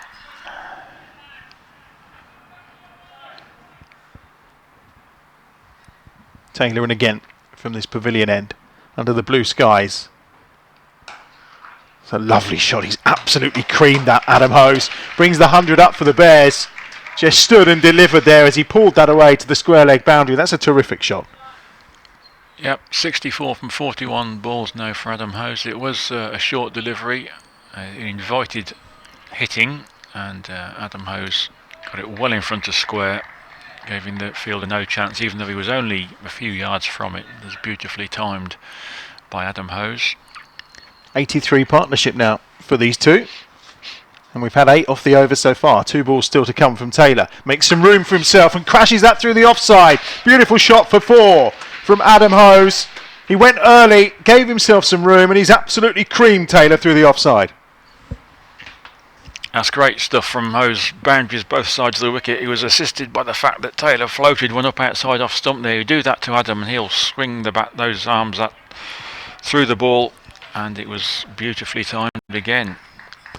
Maybe he's decided that 12.5 overs was the point to start freeing up those levers. Terrific shot. He's really striking the ball beautifully. 68 he's on to. Turns that one into the leg side because he'll have the strike at the start of the next over. 108 for 4 then. Adam Hose on to 69. And that's the end of the 13th over. And we will see Nathan Buck again from the far end. I think there's some questions being asked here of Josh Cobb, the Northants Steelbacks captain, as to how he works his bowlers, because with 7 overs remaining, all of a sudden the Bears very much got themselves going here. There's Daniel and Sophie in the Bears den. That's courtesy of Simon Beverley. They're enjoying themselves this afternoon. See, she's not gone for the floppy either. She's gone for the cap option too. I'm not sure how we quite describe what Daniel's gone for in that photo, but hashtag Bears Den on Twitter to show us where you're watching the game this afternoon in your very own Bears Den. As we continue on Bears Den TV with the 14th over, 108 for 4, a little bit short outside the off stump, and Hose reaches for that and just plonks it up really to long off, should I say, for a single. He's onto 70 now, 109 for 4. The Bears have won a couple of group games in this year's tournament from poor starts. Nothing as poor as 20 for 4. They are treading on particularly thin ice with a start like that. But they have shown resilience, and they are showing it again now.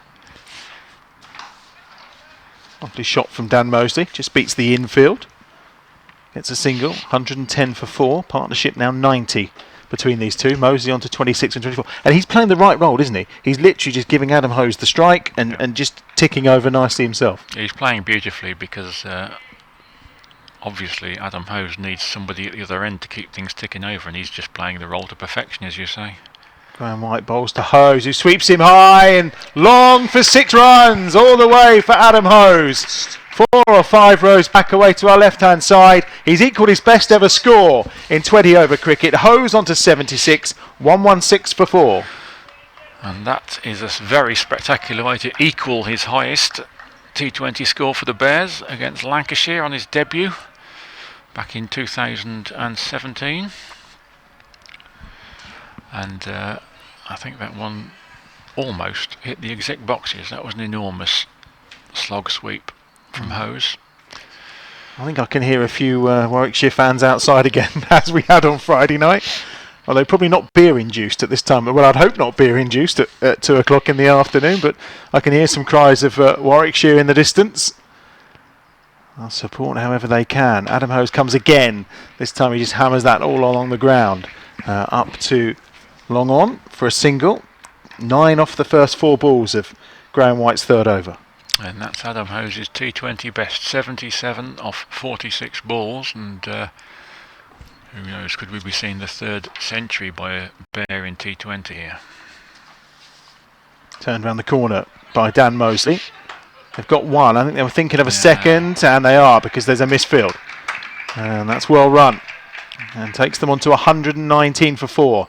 99 runs now for the 5th wicket between these two. Again, just a little sign of pressure on the fielders there, wasn't there? Just a slip, and that allowed what would have been a pretty tight second run to become quite comfortable. They faced 62 balls so far to deliver the 99. Michael Burgess was out midway through the 4th over when the score was 20 for 4. Bowls again to Dan Mosley, who cuts that one away, and that's the 100 partnership for Dan Mosley and Adam Hose. They'll settle on the single, but they've taken the Bears from a terrible position midway through the 4th over when they were 20 for 4.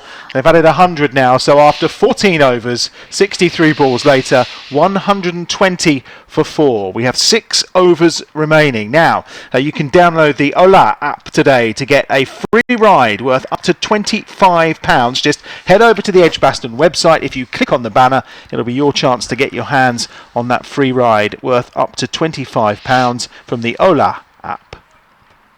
Brian, 100 partnership, really good one. Super partnership, and now it's all to play for. 10 and over from the last 6, which is what you're normally aiming for, and the Bears have got 180. Well, that would be a decent total.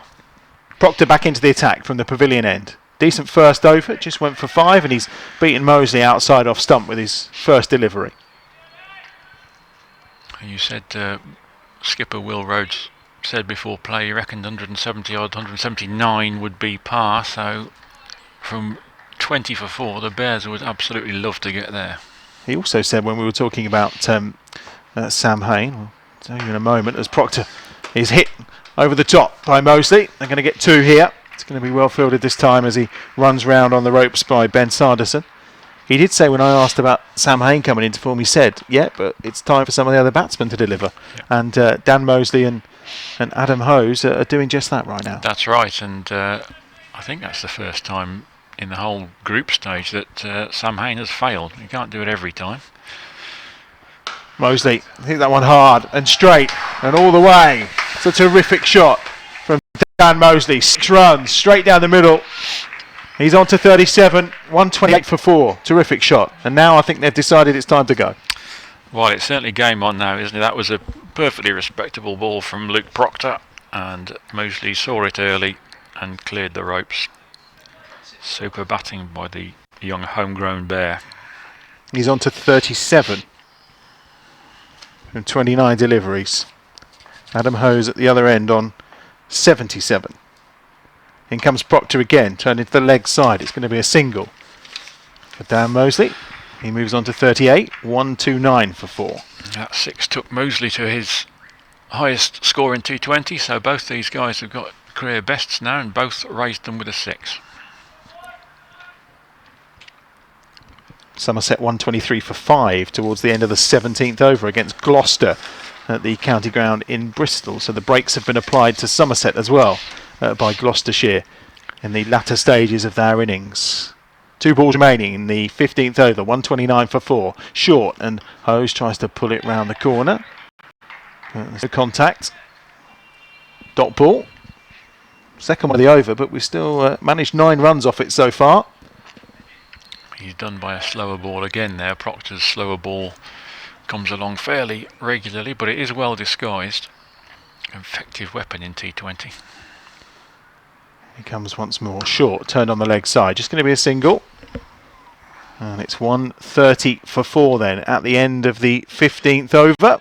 Brian will depart with 5 overs remaining. Dan Mosley on to 38, his highest T20 score. Adam Hose also with a personal best so far. 78 for him so far from 48 balls. And there was 10 runs off that last over from Luke Proctor. And now Graham White potentially could finish his spell from that Birmingham end, and I think he will. 24 runs from his 3 overs so far, which at 8 and over puts him as one of the most economical in the Northants side. Yates, of course, was out for 8. Rhodes out first ball, as was Michael Burgess. Sam Hain for 1 as well. So the real hard work been done today by Dan Mosley and Adam Hose. Over 16 then. Graham White's the bowler. Just take a big swipe at that. Does Adam Hose? It's going to run away towards the boundary here. It's being chased down all the way by Sterling, but they're going to come back for a third. And it's 3 that they get. And it takes Adam Hose on to 81, and the Bears on to 133 for 4. Terrific partnership, Tim Ambrose. Yeah, an outstanding partnership from these two. They've played brilliant. This is really top-class batting here. they've chosen the right options to go after. They've been confident. They've put the fielders under pressure, as you said, and the bowlers early in the overs. And Birmingham got this ideal situation, really, which they had the other night, where you've got 2 set batsmen going into the last 4 or 5 overs. That's a very envious position to be in. Mosley just deceived a little bit there by that ball from White.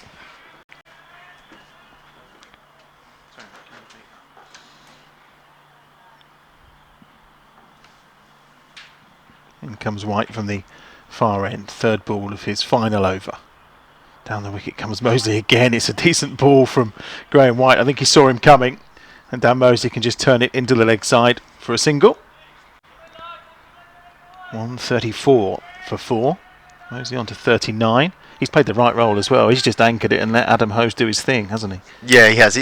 He's played it. It's been very smart cricket for a lad of his age in particular, but it's just been very smart, and he's still gone after his options where they've been there, and he's taken his share of responsibility. But yeah, he's relied on Adam a lot as well, which is exactly what he should have done. Great shot from Adam Hose. It is terrific from Adam Hose. He moves on to 85. That's a terrific effort.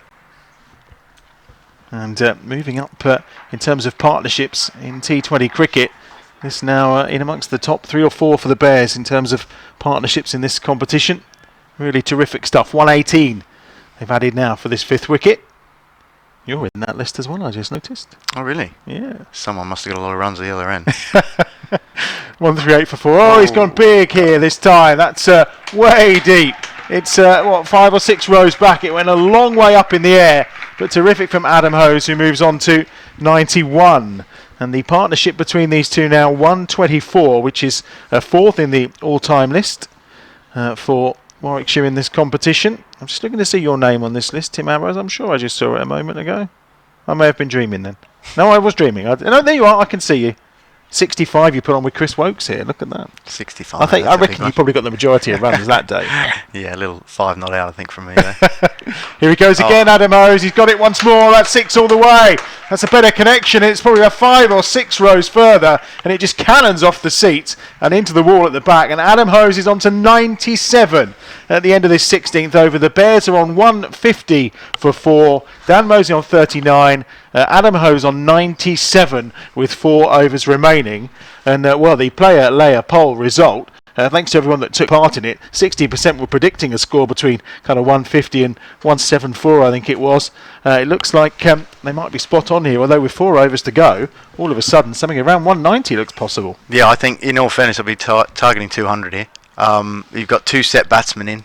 They've got the momentum, both striking the ball well. Yeah, I mean, Nathan Buck's very good at the death, as is Ben Sanderson as well, who's got 1 left.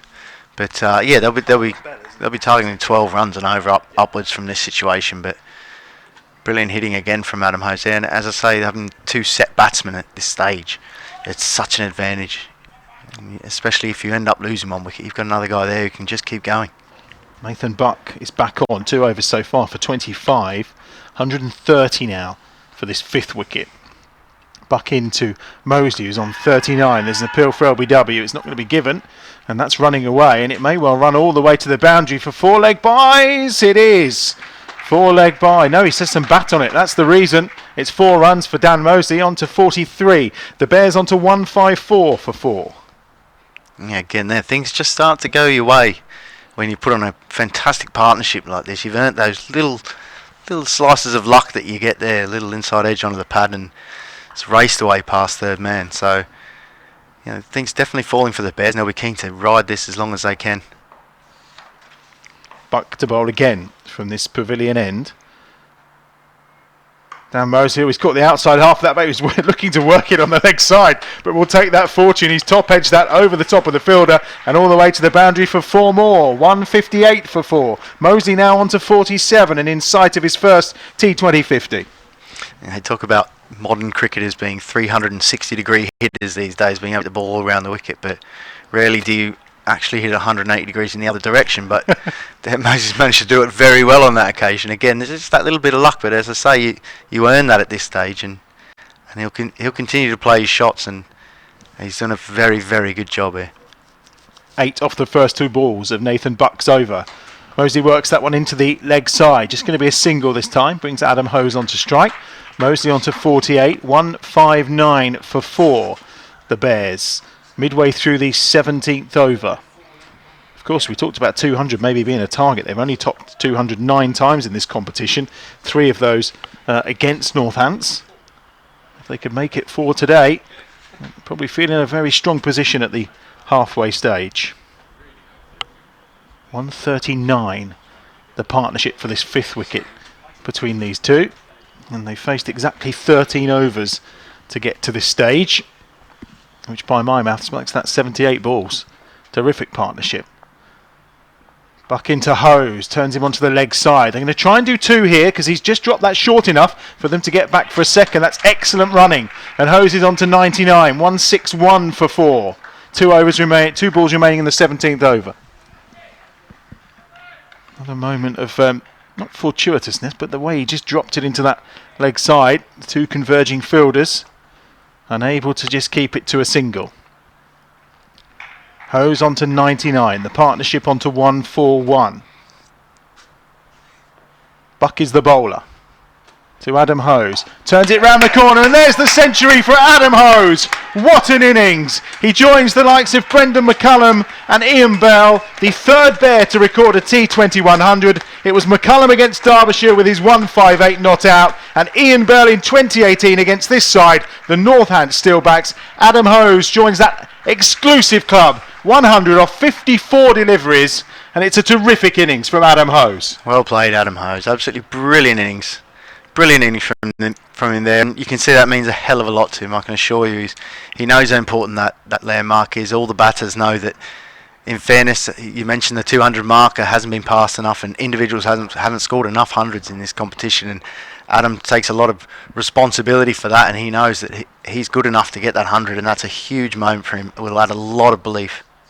Take a bow, young man. It's giving belief to Dan Mosley as well, who's chipped that one into the leg side.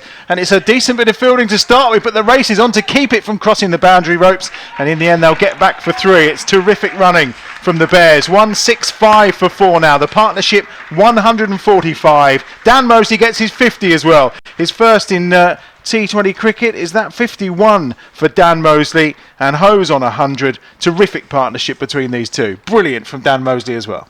Oh, absolutely fantastic! What an amazing partnership this is. What a game of cricket! What a game of T20 this has been so far already. I mean, really in the doldrums early on in the innings, and then it helps to have a quality of player like this down the order. You'll love this picture. Richard Mosley says Dan Mosley's dog Freddie is totally oblivious to what's going on. He sent us a picture. #BearsDen, of course. So Dan's dog Freddie, just not aware of what Dan's achieving out there right now with Adam Hose. 145 is the partnership. I mean, take a bow, you two. Terrific. From 20 for 4. Again, you're sitting in the dressing room at 20 for 4 thinking, wow, this is not what we expected today. And these two have absolutely come and blown it out of the water. Yeah, a must-win game as well. About as much pressure as you can imagine on a sort of Sunday afternoon, back end of summer. And they've stood up and delivered. Stood up to be counted. Fantastic from the pair of them. And they'll know the job's not done yet. They'll need to keep pushing on up towards that 200. I think, knowing that they were behind the run rate and having lost early wickets, they knew they couldn't just bat. They had to be positive. They had to look for boundaries, and to do that without even presenting a chance has been absolutely tremendous. As good as it comes, this from these two. 145 of the partnership. Single for Mosley. Moves on to 52. 2 balls gone, 18th over. Ben Sanderson back on, 2 for 22 so far for him. Bowling from that Birmingham end. It's a terrific comeback from these two, really is. We thought all was lost at 20 for 4, but again it just shows the ebb and flow of these T20 games. We saw it on Friday night, we've witnessed it again once more today. Predicted total now around the 192 mark, way beyond all expectations, I think. Early on, Hose goes again onto the leg side, onto 101 from 55 balls, so not far off a 200 strike rate either, which in the circumstances and the situation he found himself in just shows the magnitude of this innings. Yeah, it's been incredibly impressive. As I say, it's about as well as you can play at this stage. But when you get it as a fielding side, when you get early inroads like that and then get beaten up a bit like this, it's very hard to take. Dan Mosley just trying to reverse lap that really. Just gets a little bit of bat onto it for a single. He moves on to 53. 168 for 4. The partnership 148. Climbing up that, in search of that higher placing on that all-time list, these two for this 5th wicket. Just 14 deliveries remaining. Be good to get to 200. Sanderson in again to Hose. Gets that on the fall and gets it square, but it's going to be one. As the two fielders converge. 169 for 4. Hose on to 102. 169 for 4. Conversation between Josh Cobb and Adam Rossington. They'd have felt at for 4 that they had this game in the palm of their hands, but these two have certainly wrestled it away, and the momentum right now is all with the Bears in this must-win tie. Sanderson from the far end, final ball of his 4 overs. Mosley squirts that out on the leg side, just going to be a single again. 170 for 4 then. Good over from Sanderson, just the 5 singles from it. He finishes with 2 for 26 from his 4 overs. The Bears bring up the 150 partnership. 170 for 4 then. These two came together midway through the 4th over when the score was 20 for 4, and here we are 14 and a half overs later, and these two have added 150 runs. It's terrific from 87 balls. Yeah, what a fantastic innings. A fantastic partnership between the pair of them. But an interesting situation here now. Early on in the innings, Sanderson bowled very well, took a few wickets, and he certainly bowled one more over than he would have, the captain Josh Cobb would have wanted to use up. So he ended up bowling 3 in his opening spell. That was his one there. He saw that was more effective over. He's very good at these phases, and now Josh Cobb having to find another over at the death here from someone who probably wouldn't turn to. So Luke Proctor's going to have a go for the 19th, and I would expect Nathan Buck at the last, and he's taken a little bit of tap as well. So that, the repercussions of that start and how much the Bears have turned the fortunes around are sort of also coming back to be seen here at the back end of the innings as well. Somerset 161 for 6 in the final over. A couple of balls left there against Gloucester at the county ground in Bristol. Pub lunch as well just appeared on your screen in his hashtag Bears Den. Probably needs to put some clothes on, I would suggest. We're all for watching in any way you like, but blimey. 170 for 4, 2 overs to go. In comes Proctor. It's fetched really by Mosley. Back down the ground for a single. Puts Adam Hose on strike, which at this point as well, with Mosley already on 55 off his 41 balls, but with Hose on 102, they won't mind a single there, and for Adam to maybe just open those arms again. No, it'll be absolutely boundaries, and if it's not in your area, then make sure you get something on it, get down the other end, score as many as they can from these last 11 deliveries. But yeah, they've earned the right to have a free swing at everything now. 151 the partnership. In comes Proctor again, turned on the leg side by Adam Hose. Going to be a single. He was looking for a gap between the two fielders. Couldn't quite find it on that occasion though. 172 for 4. 152 the partnership. And it's going to be Dan Mosley on strike on 55. 10 balls remaining in the innings. What's this final target going to be from here? Something around 192, 193 would be good, but if they could break the 200, that would be superb. Good ball from Proctor. Decent length. Just played out to Sanderson in the offside by Mosley. Just gets a single. 173 for 4. Very good this from Proctor. Very good. Probably wouldn't be expected to bowl at this stage, but he's doing a good job. He's trying to make the batsman hit to the longer boundary, and he's doing it very effectively. So Bears will be keen to get something out of the end of this over. 3 singles so far. Adam Hose is on, just goes down and tries to turn it around the corner with a sweep. Only get a single. Richard Levy will do the fielding. Inside the circle at fine leg. Just 4 runs from the over so far. This is better from Northants.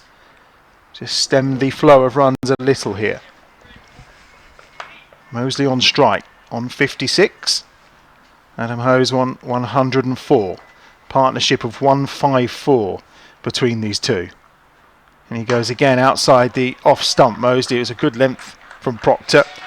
Dan Mosley can just almost flat bat it off the ground as he reached for it for a single. 5 runs off the over. Good from Proctor. Only gone for 20. with 1 ball of his spell remaining. 7 balls of the innings to go. 175 for 4. Hose to face Proctor. He's gone straight this time. He's not going to reach the fielder. He's not going to go to the boundary ropes either. It'll be 2 for Adam Hose. Really good over there from Luke Proctor. 177 for 4 then. 6 balls remaining. Mosley on 57 and Hose on 106. Somerset have finished on 161 for 7 at the end of their 20 overs against Gloucester. They made a really good start there. They've been pegged back by the leaders of the Central Group, Gloucestershire. And a reminder, of course, that those kind of results, as long as the Bears win here, the Bears are through. But that potential place in the home tie in the quarterfinals depends on so many other results. We'll run you through those later. It's going to be Tom Taylor, who's in from Leicester on loan for Northants, who's going to finish things off here. Hi to LF Doom, who's relaxing, watching this Adam Hose masterclass in the Bears Den, as you can see. Hashtag #UBears or hashtag Bears Den if you'd like to get in touch via Twitter and send us your photos. It really is good to see where you're watching. If only you could be here with us. And he comes again. Mosley has just tried to get all of that, but he's put it up to long on. It'll just be a single. It brings Adam Hose on strike. 178 for 4. Down onto 58. Hose on 106. 158 the partnership. They've done very well here, Northampton. Pegged it back really nicely. I think that's just 13 off the last 13 deliveries now. So a very important stage of the game. So they've done a good job to claw this back and maybe keep a bit of momentum towards the halfway mark. But still 5 balls. They'll be very keen to get probably at least a dozen or so out of these. Hose on strike. 106 not out. Taylor bowls. He's gone straight this time. He's just looking straight, but he's actually played it out in the offside. He'll get 2. The spin of the ball there, just allowing them to comfortably come back for a second. 108 for Hose. 180 for the Bears. 4 balls remaining of this Birmingham Bears innings. Every run absolutely crucial. That top order for the Northants Steelbacks is very good. Richard Levy, Paul Sterling amongst those. Big hitters. As we saw the other night, there's a long way to go, but this is terrific stuff from the Bears. Oh, lovely. Wonderful shot from Adam Hose. Deliciously played away beyond the short third man. It's another boundary. He's on to 112. 184 for 4. Just about to say, he's perhaps looking a little bit tired out there, Adam Hose. He does work very hard on his fitness, but batting 20 overs this intensity is very difficult. It reminds me a little bit of Brendan McCullum's famous innings here, where towards the end he was just exclusively trying to hit the ball over his own head because he said he didn't have enough strength left to try and hit it the other direction. In comes Taylor again. Hose, he's gone towards mid-wicket this time. Has he got enough of that? He has. It's over the top of the field of a 6. Terrific hit from Adam Hose. 190 for 4 now. He's on to 118 from 62 balls. That's a terrific shot. Yeah, enough strength in him to just get that one over the rope there, and he'll be very keen to try and do that another 2 times. But yeah, very, very important runs this for Birmingham. As I said, the momentum was just starting to swing back a bit to Northampton. They've done very well up to this point, but Adam's showing he's still got a bit up his sleeve right at the end of the innings here. Looks like 118, so 190 for 4. I think that was his 7th 6 of the innings for Adam Hose. This time he's beaten outside the off stump by Taylor. Just trying to cut him away. Full length ball from Taylor. Good response. 190 for 4. It looks like the final ball to come. Not quite going to reach the 200. But nonetheless, Adam Hose will look to finish this in style. 118 partnership for this wicket. 170 as things stand between these two. A reminder that Michael Burgess was out on the 4th ball of the 4th over, so just 21 deliveries into the innings. Taylor comes in and Adam Hose has gone back over it. Not quite over his head this time, but he's worked it up to long off, and there's going to be a run out here, and it's going to be Adam Hose that is run out, and the Bears would have completed 1, so they'll finish on 191, and it'll be for 5, and Adam Hose with 119 from 63 deliveries, or 64 deliveries should I say, and it's a run out at the end, but what an innings from Adam Hose. And the Bears finish on 191 for 5 at the end of that 20 overs. A partnership between these two of 171, and it's been terrific stuff. And well, you can hear some applause. There obviously aren't too many people inside Edgbaston, but he deserves every piece of that. Adam Hose, 119 from 64 balls. Dan Mosley finishes 58 not out of 44. A partnership of 171 between the two of them. And Tim Ambrose, it's going to be 192 the target for Northants. Yeah, they've done incredibly well to get to there. What a brilliant innings, Adam Hose. He should be incredibly proud of himself for that. It was fantastically played. He timed it very well. He showed confidence throughout. Extremely well supported by Dan Mosley as well, who 2 nights in a row has played an incredibly mature innings with plenty of class in there as well. And I think they'll be not just pleased with that total because of the situation they were in, but I think they'd have taken that right from the start. That gives them plenty to bowl at, and their bowling attack has been fantastic so far in this competition, and they'll I would say they'd fancy themselves at that. What an innings from Adam Hose, the 3rd centurion in T20 cricket for the Bears. When we come back, Northants will be chasing 192 for victory.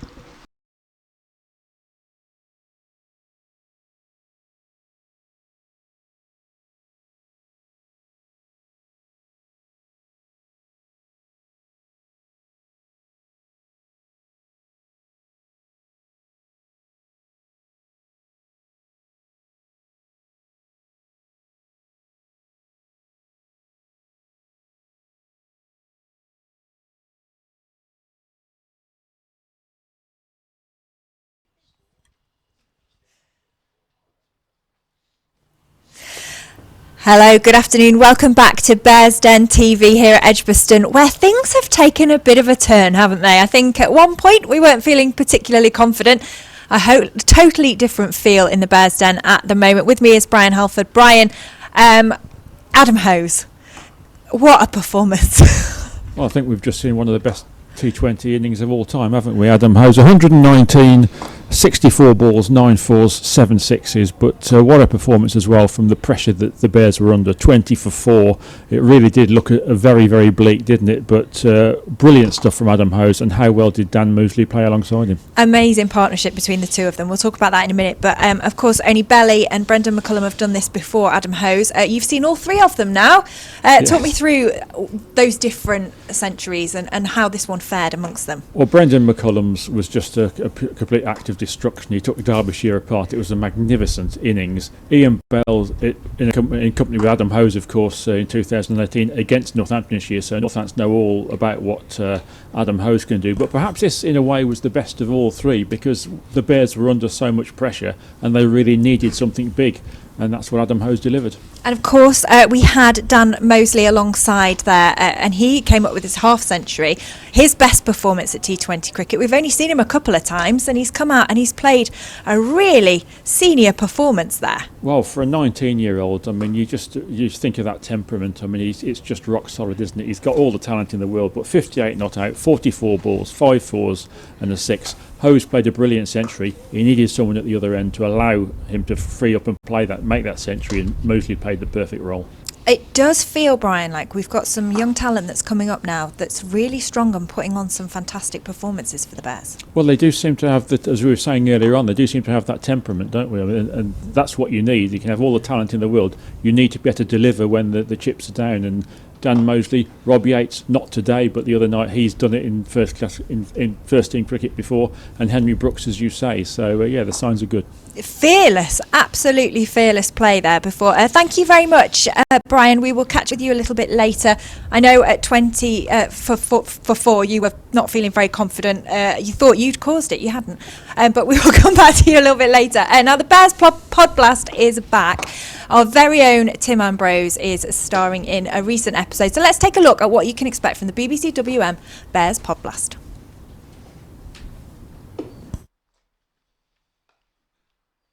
Me and Haney do a lot of travelling together because we don't live too far away, Rich. And we had a massive, I won't call it a discussion, we had a bit of an argument, a bit of a debate about, we drove past a house on the M5 and Haney said, I reckon it's haunted, that house.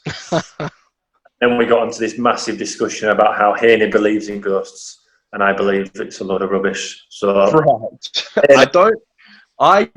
Rich, I'd like to hear your views on this as well. Yeah, there was a certain house on the M5. There's this one white house that's just standing there, and I said to Ollie, I genuinely believe, I reckon that's haunted. That, and then one thing led to another. We started discussing things, and I just, for whatever reason, Ollie doesn't believe that there's, I don't know, as you say, ghosts or anything. Would you say ghosts, Paul? First and foremost, have you ever seen a ghost? Now, this podcast has just taken an absolute turn, hasn't it? We're talking about ghosts now. I believe, there's just things we can't explain out there, Ollie. And yet, so anything that I've never seen one. No, but does that mean they're out there? I don't know. So anything, can't explain it, mate. Anything that can't be explained must be a ghost. You've said this to me numerous times. Oh, that's all you've got. Okay, so and then another question is, why aren't there any like animal ghosts? No one ever sees the ghost of a giraffe. No one ever sees the ghost of a cow. It's always a Victorian woman in a long shawl. Like it's rubbish. It's your mind playing. Yeah. You know, Ollie, sometimes when Toby is sat in the corner of the room and you and Kirsty are watching the telly and Toby's been dozing quite nicely and then suddenly he twitches quite dramatically and he might have a look around the room. That's because a ghostly dog has been a presence around his basket. It certainly wouldn't be an itch, would it? Or if Toby ever hears something or barking at certain something, it could be a ghost as well. Sky's done that. Sky's been barking. We don't even know. There's nothing there. But I don't know. All of this stuff out there you can't explain. I'm just saying. Have a look on YouTube. Search ghosts on YouTube. Plenty there, mate. Plenty there. Yeah. Okay. Well, let's just agree to disagree. But you're wrong. Okay. Let's go.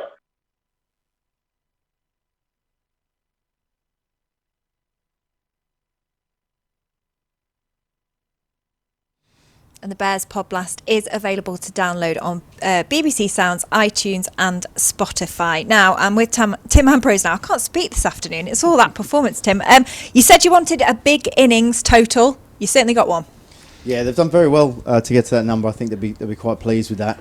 It took a couple of fantastic innings, but you know that's what the guys are there for. I'd expect Adam Hose to contribute at least one very decent score in a competition. We haven't seen it so far, and he's delivered and then some today.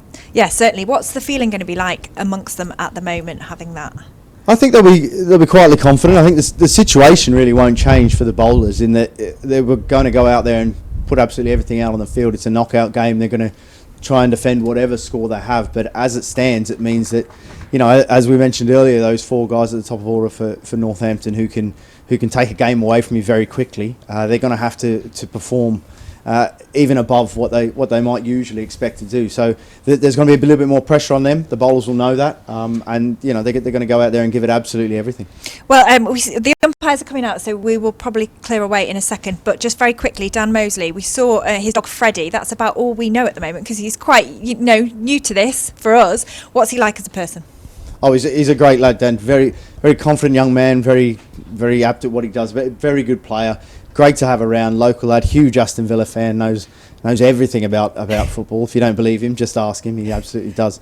No, he's a fantastic kid. He's a very talented boy, and as I say, the club and certainly the players have got a lot of time and a lot of dibs on him as a big future. So showing it already in the last couple of games, just how much potential there is there, and that mature head on his shoulders as well came to the fore again today. So great signs, great to see, and really well done for the young man. It was an absolutely fearless performance that we saw out there. They're heading back out. We'll shortly be handing back over to your commentary team. But from us here in the Bears Den at the moment, we shall just pass you over to Adam and the rest of the team. Thanks, Becky. Thank you, Tim. Welcome back to Edgbaston. And a beautiful afternoon for cricket. A beautiful innings from Adam Hose. That 119. 7 sixes and 9 fours in the 64 ball knock. Really quite superb. And of course ably backed up by Dan Mosley with his 58 from 44 balls, 5 fours and 1 6 as well. And the partnership between those two of 171 in a mere 99 deliveries. Brian is alongside me, and Well, we've experienced before big partnerships, haven't we, between some of the Bears here, and Adam Hose was involved as well. That's right. In that world record partnership with Ian Bell. That's right, Adam.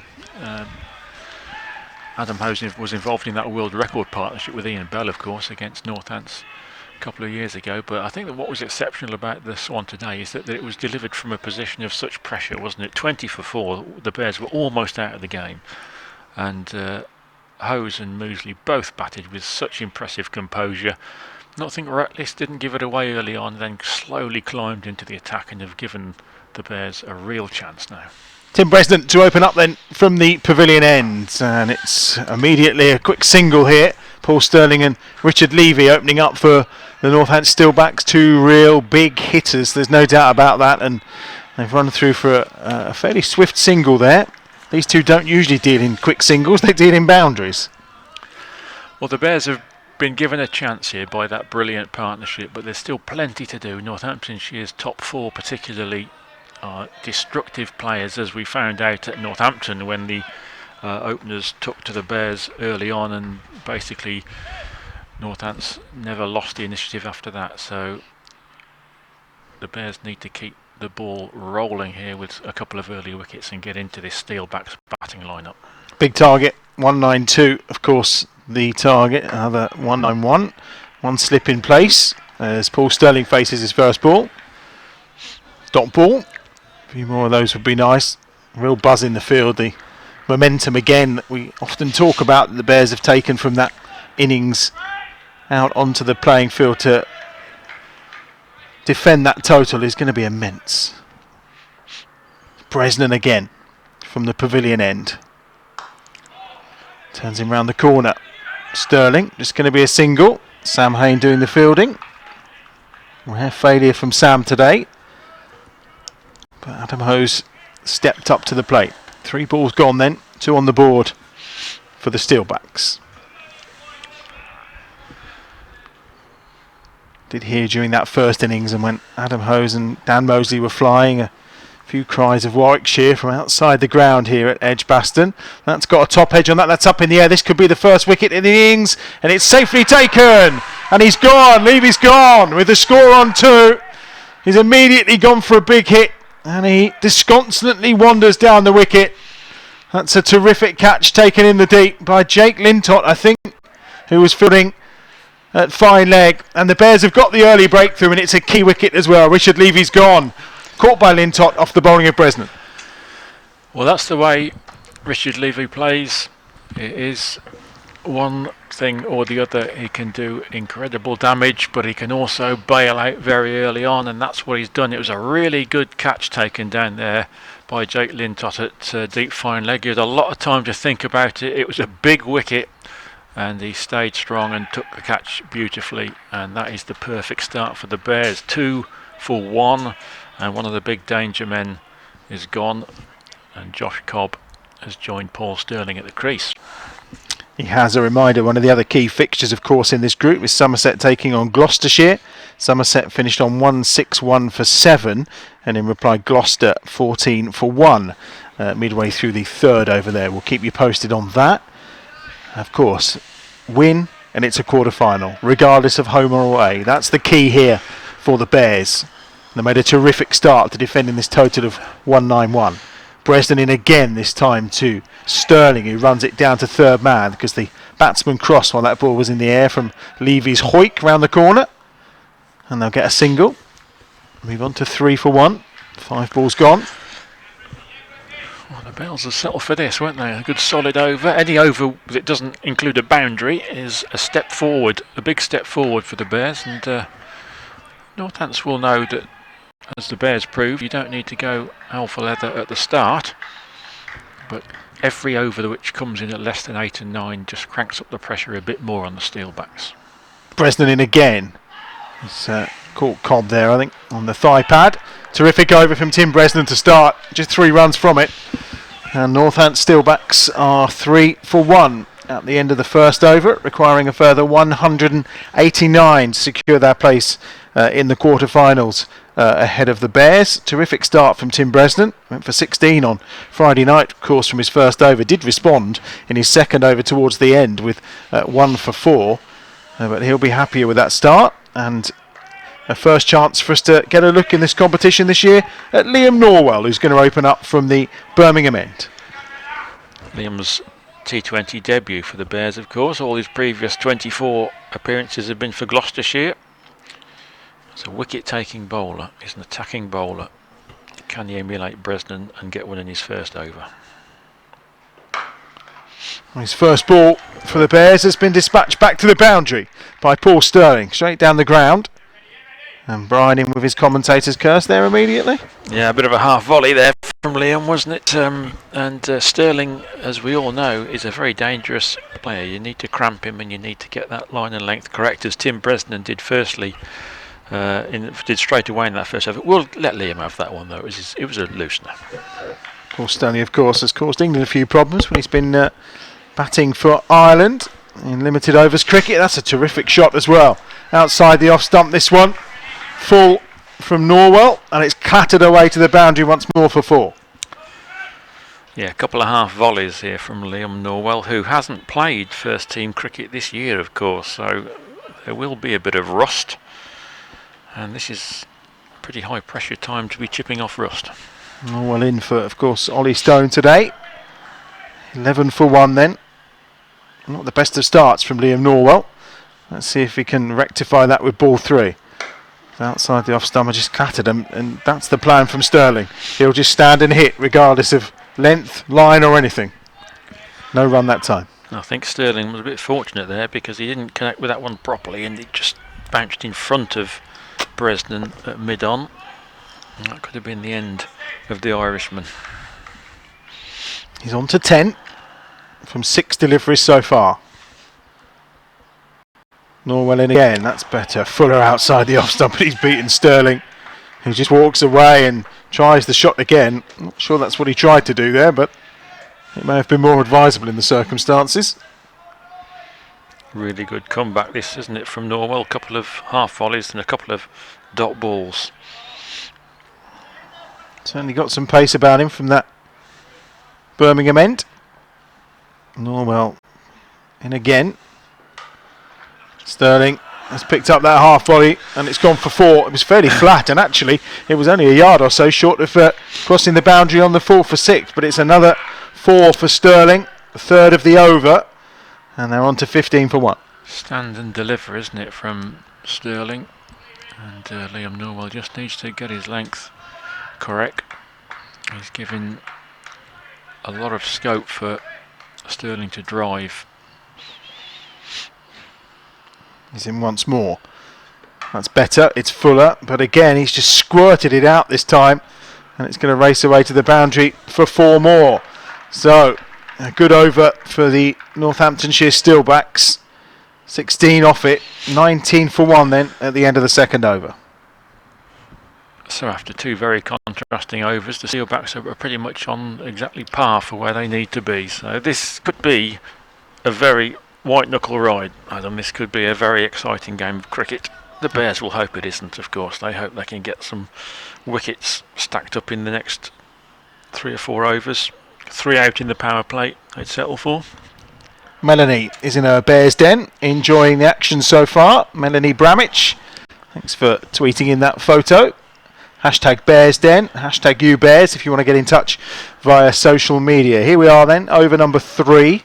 And we're going to see some spin. Just the one over from Tim Bresnan. He took 1 for 3 in it, but Jake Lintott taking a catch already is into the attack. And immediately he's got his man. He's out, Josh Cobb. Terrific catch taken in the covers. And Cobb has gone. And that magic arm of Jake Lintott strikes again. And the Bears celebrate with that rather natty little foot dance they do to celebrate a wicket nowadays. And Cobb is gone, 19 for 2. Well, let's hear it for Will Rhodes. Nifty bit of captaincy that. Tim Bresnan bowled a very good first over, and it would have been easy just to say we'll have another one, but the captain turned to spin, and what a start that is for Jake Lintott. And not for the first time has he struck straight away in this campaign. What a find he's been for the Bears in T20. 19 for 2. And another danger man goes, Cobb, without scoring. Indeed, second ball for Josh Cobb. And as we know, taking wickets continuously and at regular intervals does apply pressure, there's no doubt about that. And although Sterling had an excellent last over when taking on Liam Norwell, it's really important to keep taking those wickets. So Cobb out the way, we've seen the back of him and Levy already. And Adam Rossington, the wicket-keeper, comes to the crease and immediately looks to get after Lintott, and he's drilled him through the covers for 4. It's a good shot from Rossington, but when you're chasing a target like this, they've got no choice really but to try and hit the ground running. Well, the Bears know all about Adam Rossington in the county championship, the Bob Willis Trophy a couple of weeks ago. Rossington got a big century in the second innings and batted forever. Another danger man. And again to Rossington, just rocks onto the back foot and he'll take a single. That's going to be fielded by, just short down here, the man of the moment. The catch taken, by the way, off Lintott's bowling was by Dan Mosley. He's having a good day all round. Here's young Dan, that's for sure. 3 balls gone in Lintott's first over here.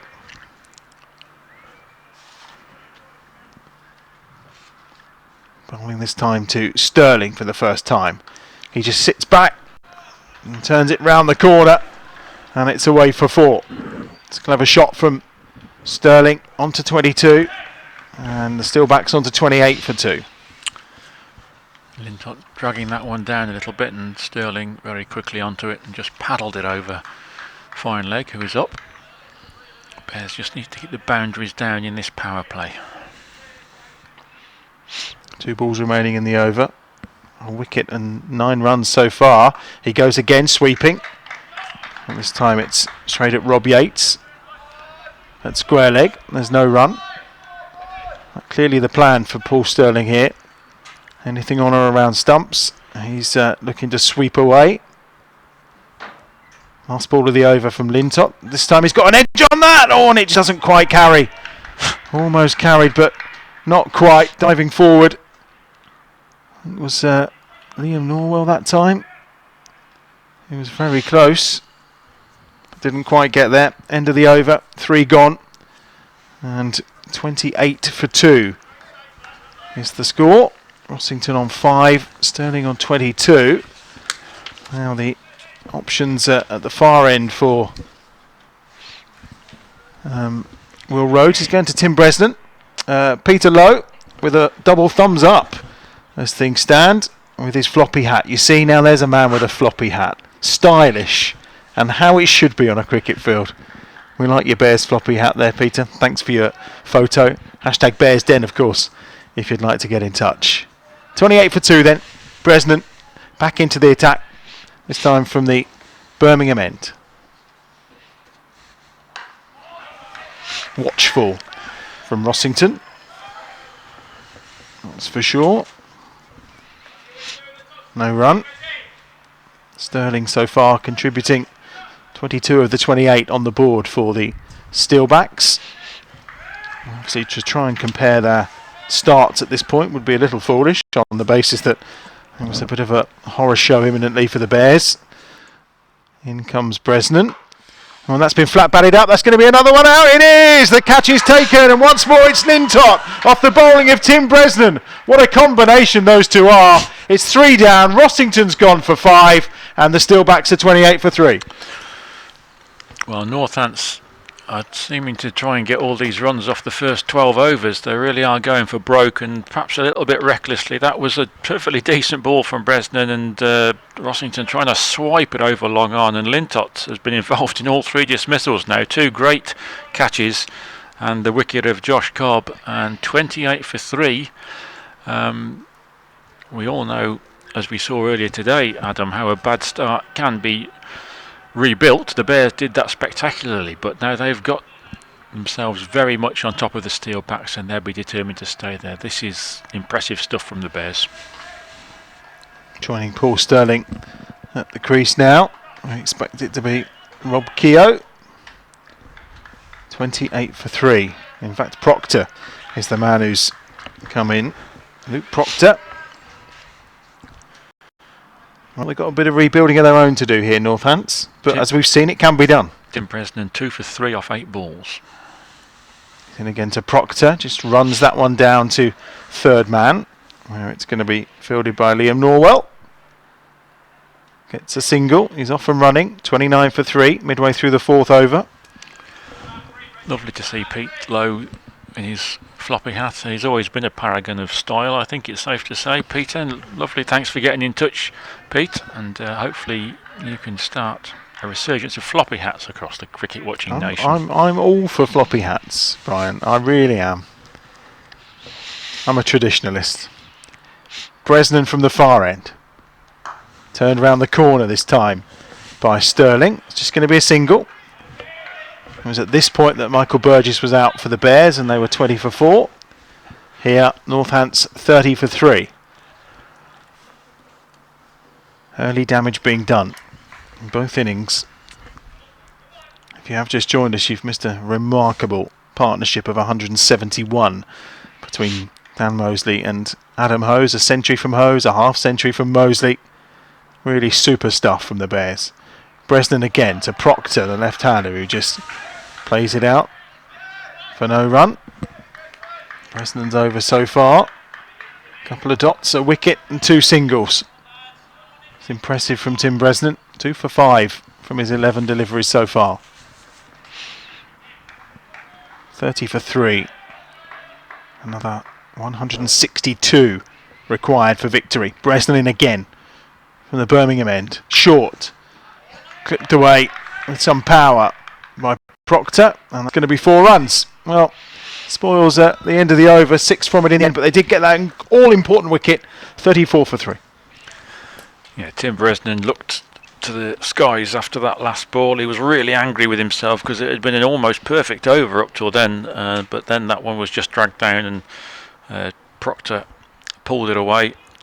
34 for 3. Sterling clearly the danger man, 23 from 12 balls, and now we're going to see the big confrontation. The Bears' linchpin, Jitan Patel, who could, of course, let's hope this very much isn't the case, but he could be. Oh, don't say it, Brian. Entering his last couple of hours as a Bear.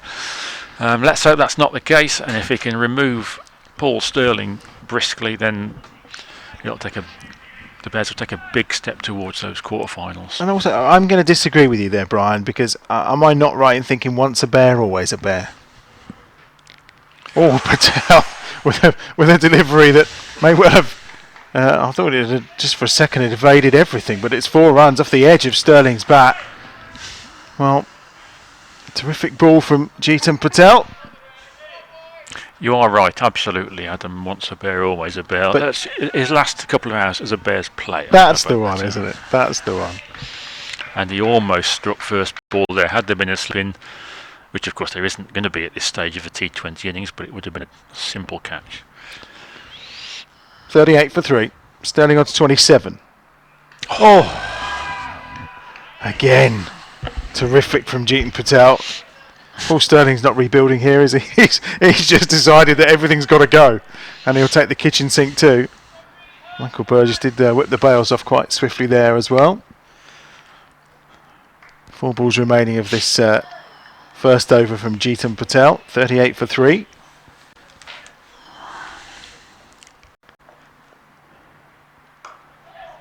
Sterling this time settles for a single to get himself off strike and brings Luke Proctor on.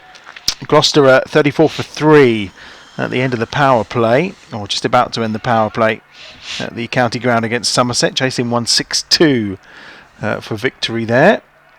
Gloucester, as you mentioned earlier, may well have peaked a bit early in this competition, lost to Glamorgan on Friday, and having a tough time against Somerset at home today. And it's sometimes very difficult to get that momentum back in the knockout stages. 3 balls remaining in Jitan Patel's first over. And the slip has gone in now. Balls to Proctor. Proctor just plays it out, the left-hander on the offside. I think the previous delivery, it was clear that Paul Sterling had maybe rethought that indiscriminately attacking Jitan Patel isn't a good idea.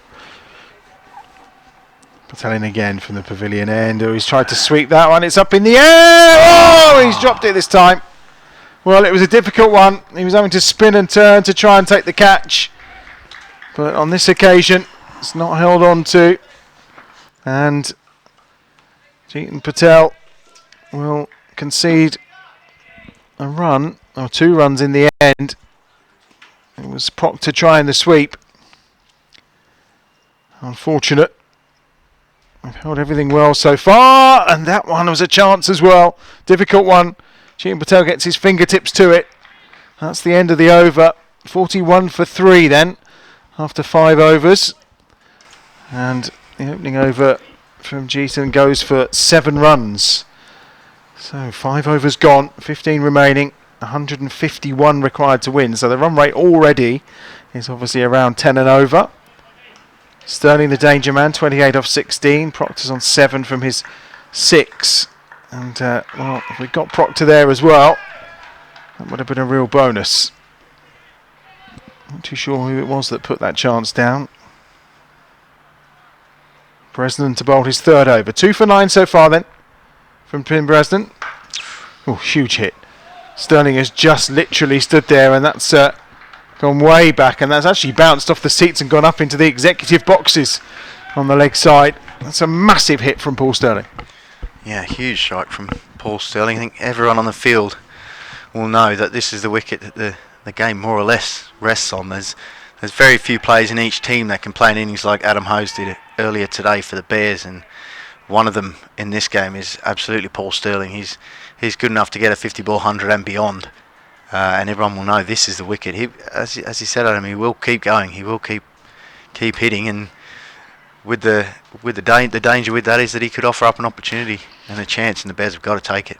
Then we've got players at the moment climbing up the side of buildings to try and fetch this ball that's gone into the executive box area from that hit from Sterling. And I think they tried first of all to go via one of the camera positions, and in the end it's just been climbing up the side. And I'm just trying to work out which bear it is that's being brave. I think it's Dan Mosley. Willing to do that. I think. It was Liam Norwell that put that catch down. No, I can see Dan out there. I can see number Adam 18. Hose, I believe.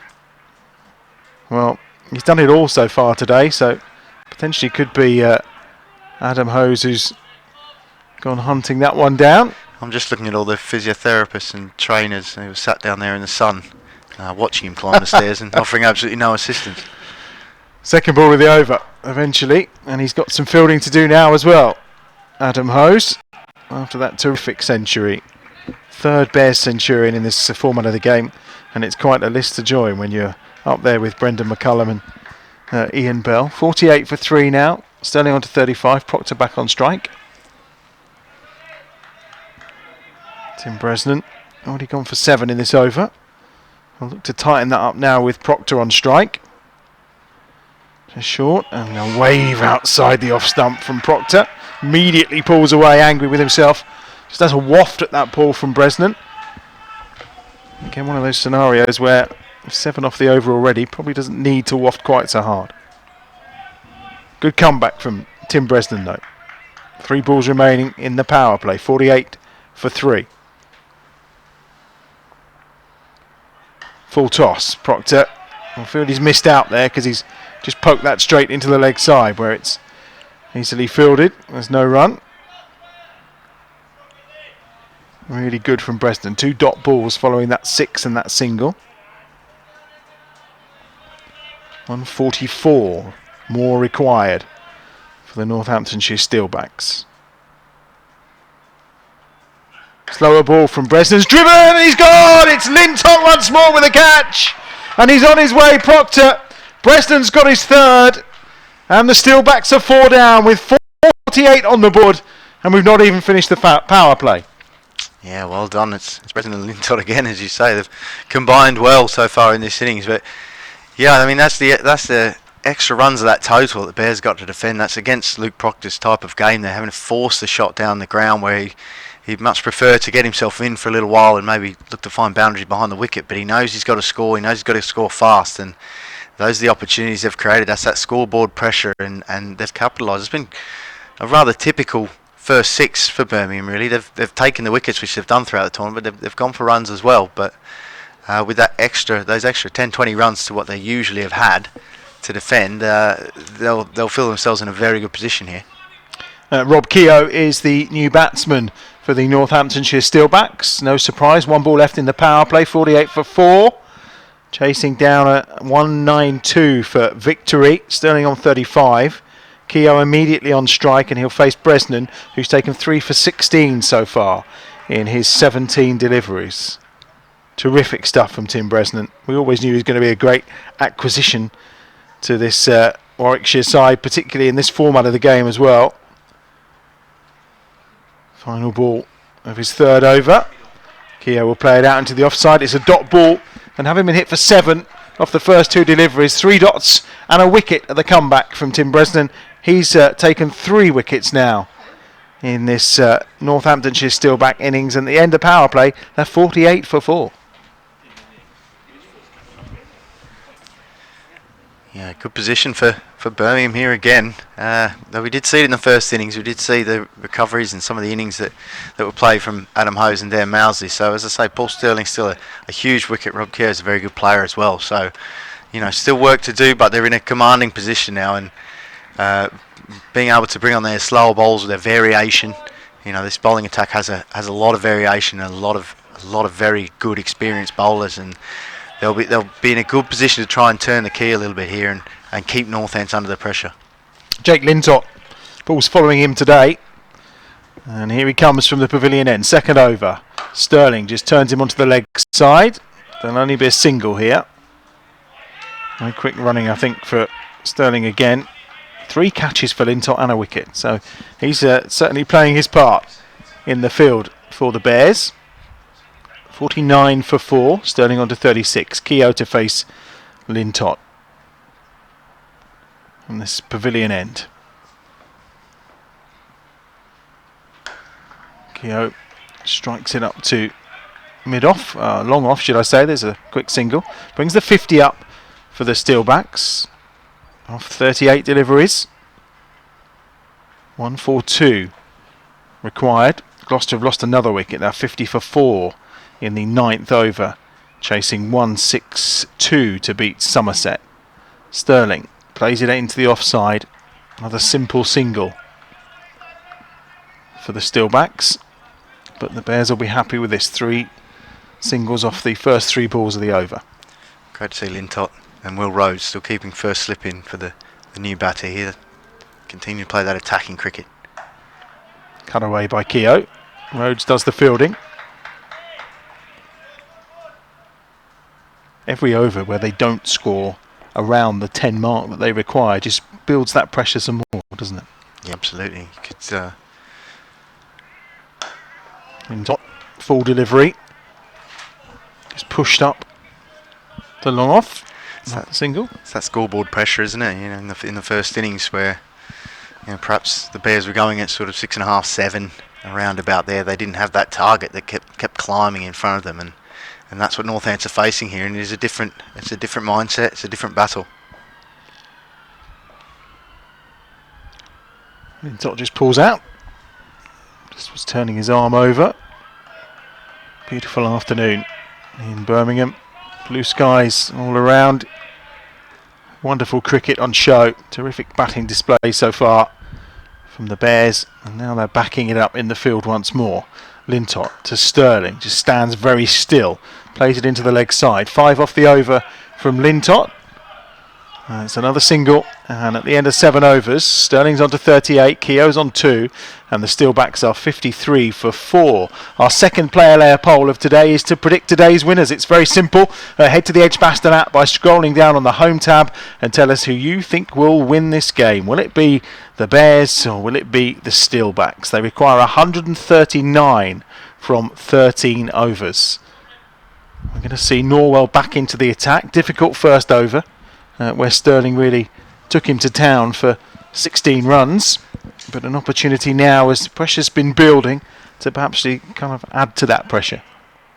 Yeah, he falls into that category a little bit of Oliver Stone as well, with that extra pace where it can pick up wickets. It can be very dangerous, real strike bowler, but if it doesn't quite get it right, or the batsman just gets a little bit of luck, the ball can travel and it can get away from you fast. So I like this from Will Rhodes, getting back into the game early.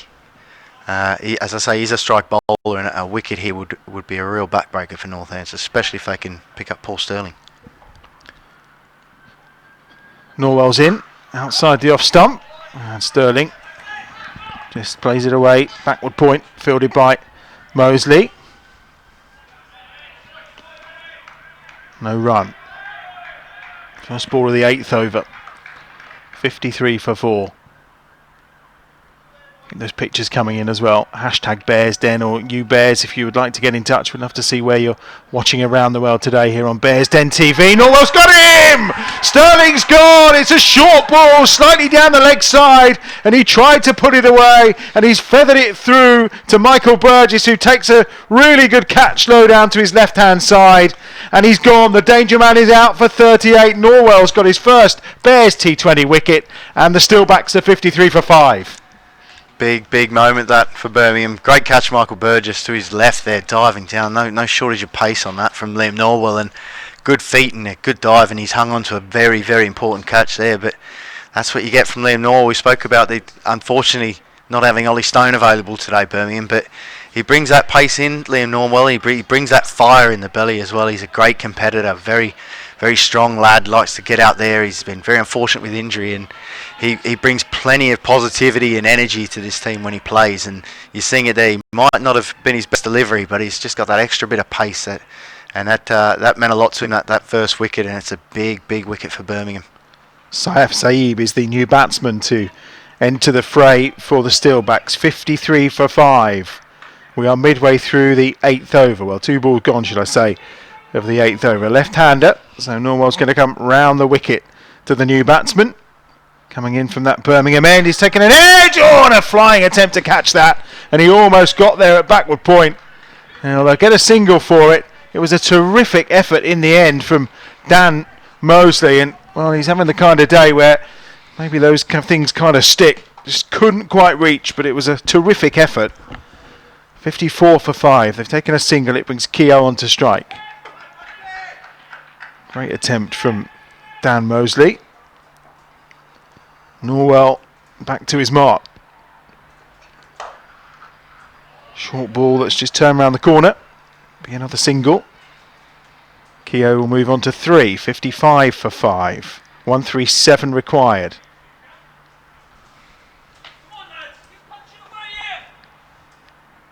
Plenty of noise and chatter on the outfield.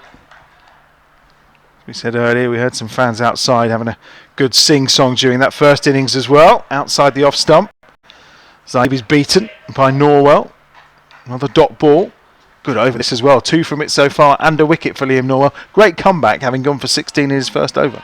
Yeah, great comeback. As I said, he's a top competitor. Big Red, and he likes to run in and get involved. And he's beaten Zaib for pace a couple of times here, so he wouldn't mind getting one straight.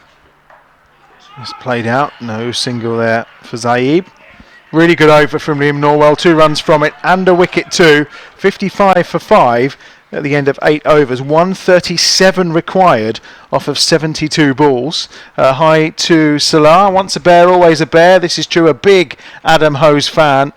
All set up in the Bears Den. Enjoying the action today. I think that's when Tim Bresnan was bowling a little earlier. Hashtag Bears Den, of course, is where you need to do your pictures on Twitter, and we'll pull them out for you and share them with everyone. Plus, someone will be the Scrivens fan of the match, of course, later on in this second innings. 55 for 5 then. 8 overs gone, and Jitan Patel is back into the attack. 7 runs from the first over from Jitan. As Brian was saying, it could have been his last appearance in Bears colours today, but we've got our fingers crossed that won't be the case, and a quarter-final beckons. Victory for the Bears here, and a quarter-final place is of course assured. Yeah, he'll certainly be doing everything in his power to make sure he has a few more games for Birmingham before he before he moves on. But a very tough situation for Northants here. There's a reason that partnership in the first innings was one of very few of that amount of runs. It's very rare. Patel is drilled. That's a decent shot. Sam Haines going to get there, and a terrific bit of fielding. Actually, he knew he was going over the rope. Just pushed the ball back inside, and he keeps it to 2. That was a really good shot actually by Zaib, just through the covers. He drove Jeetan Patel very well. Keogh's on 4, Zaib's on 3. 58 for 5. Patel bowls again, cut away again off the back foot by Zaib. Just going to get a single this time. Sam Hain once more doing the fielding. Got there ahead of Lintott. Ball following Lintott round for sure. 4 off the over so far. 59 for 5. 133 required. Patel once more from this pavilion end. Turned into the leg side. Thinking about 2, but it will just be the 1. Lintott doing the fielding. Steady over just to calm things down here from Jeetan Patel. Halfway through this Northants card already. Left-hander Zaib on strike. He just tries to cut Jeetan Patel away, and he wasn't far away from an edge. You could hear the cries from the slip couldn't. Tim Bresnan's at slip, and wow, I think he thought that was very close. A lovely ball from Jeetan Patel. Just 5 off the over so far. So he plays that one into the leg side. I'll take another single. That's all it'll be though. 61 for 5 then.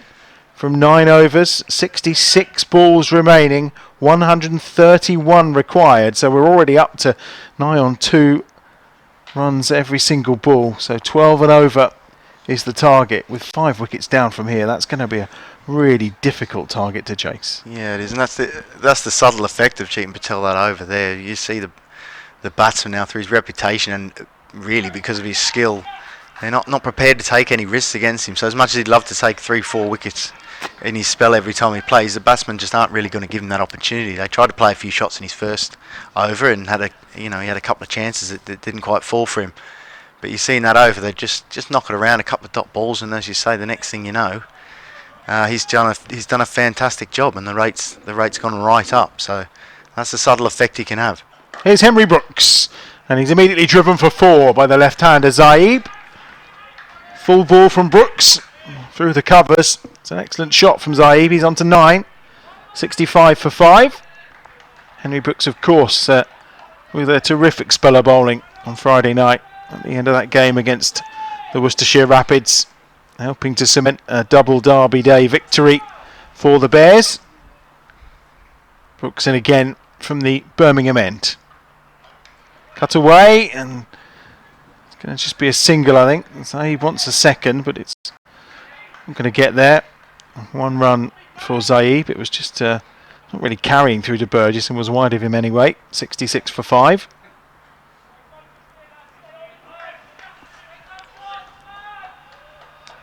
Very calm under pressure. Henry Brooks looks a very relaxed character all round. Reaches the end of his mark. Not the longest of run-ups for a quick bowler. He's into Keogh. Driven down the ground for a single. 67 for 5. Midway through this 10th over.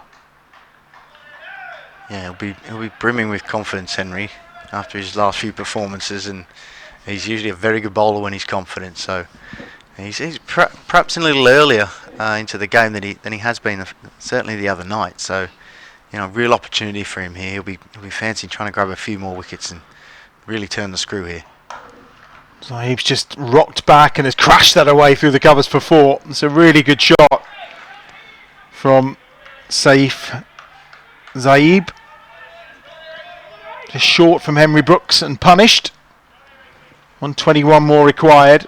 71 for 5. 10 off the over so far from Henry Brooks.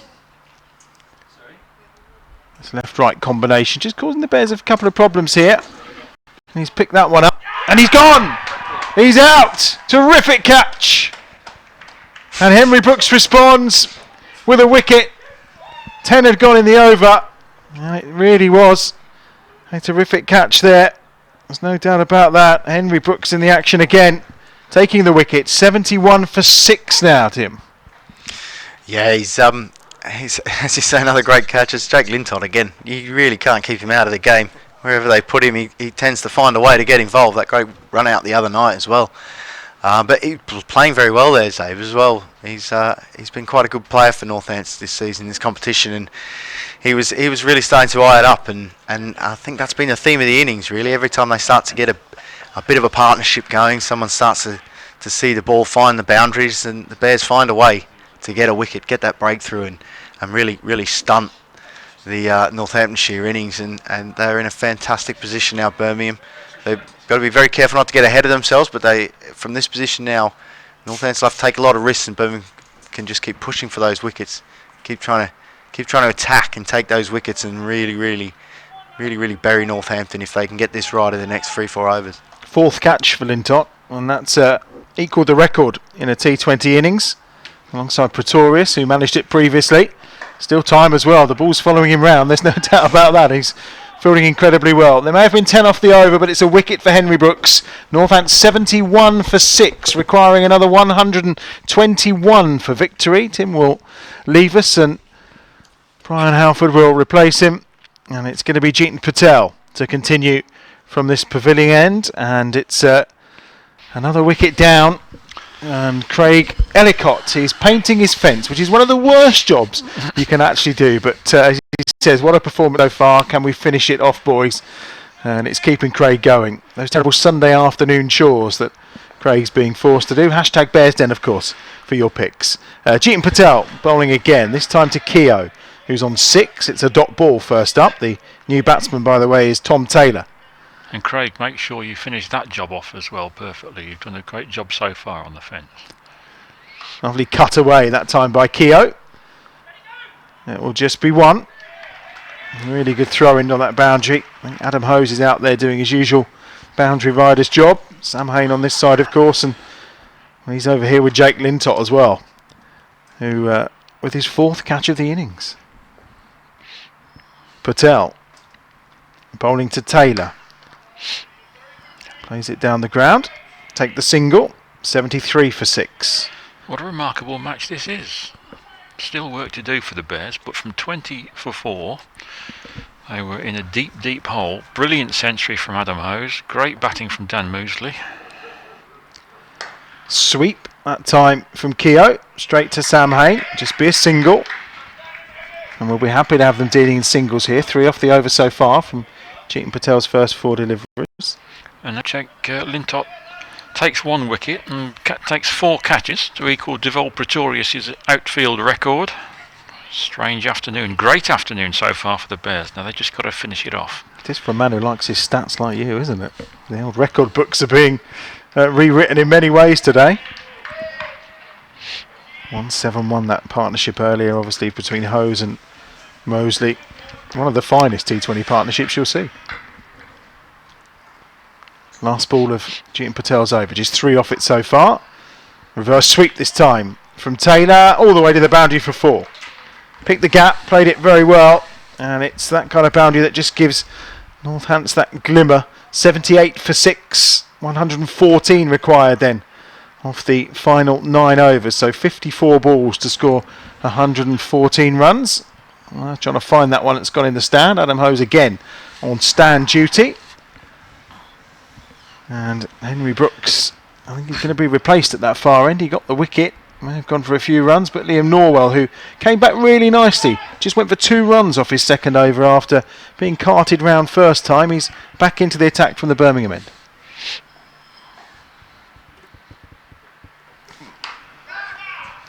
Shot from Keogh is going to go all the way to the rope. Sam Hain can't cut that one off. Another boundary for the Steelbacks, and they need them. They do. 110 more needed from 8.5 overs. So the Bears have just got to stay strong now and keep it tight. The Northants under massive pressure, the middle and lower order, to keep the boundaries flowing. So 2 or 3 dot balls per over, or just to keep it down to singles. That's what the Bears need to do. They're all over this game at the moment now. Change in field going on here. And Northamptonshire's 12th man has come halfway out with a pair of gloves and gone back in again. Dom Sibley's out there, so someone's gone off. Just going to have a gander around and see who might be missing, but Sibley's coming out onto the sweeper roll in the offside. He's coming out to field where Haney was, wasn't he? So I wonder if Sam Haynes' groin is still troubling him. Going to be Norwell from the far end. 82 for 6. Outside edge. It's going to be fielded down below us. And it's Lintott, no surprise, who gets that one straight back in. Single again. Keogh on 13, Taylor on 5. 109 more required. 5 off the opening 2 balls of the over from Liam Norwell. In again, this time to Taylor. Beats him outside the off stump. Really good ball from Norwell. Just getting the better of Tom Taylor. Gloucestershire are 89 for 5 in the 14th over, chasing 162 to beat Somerset.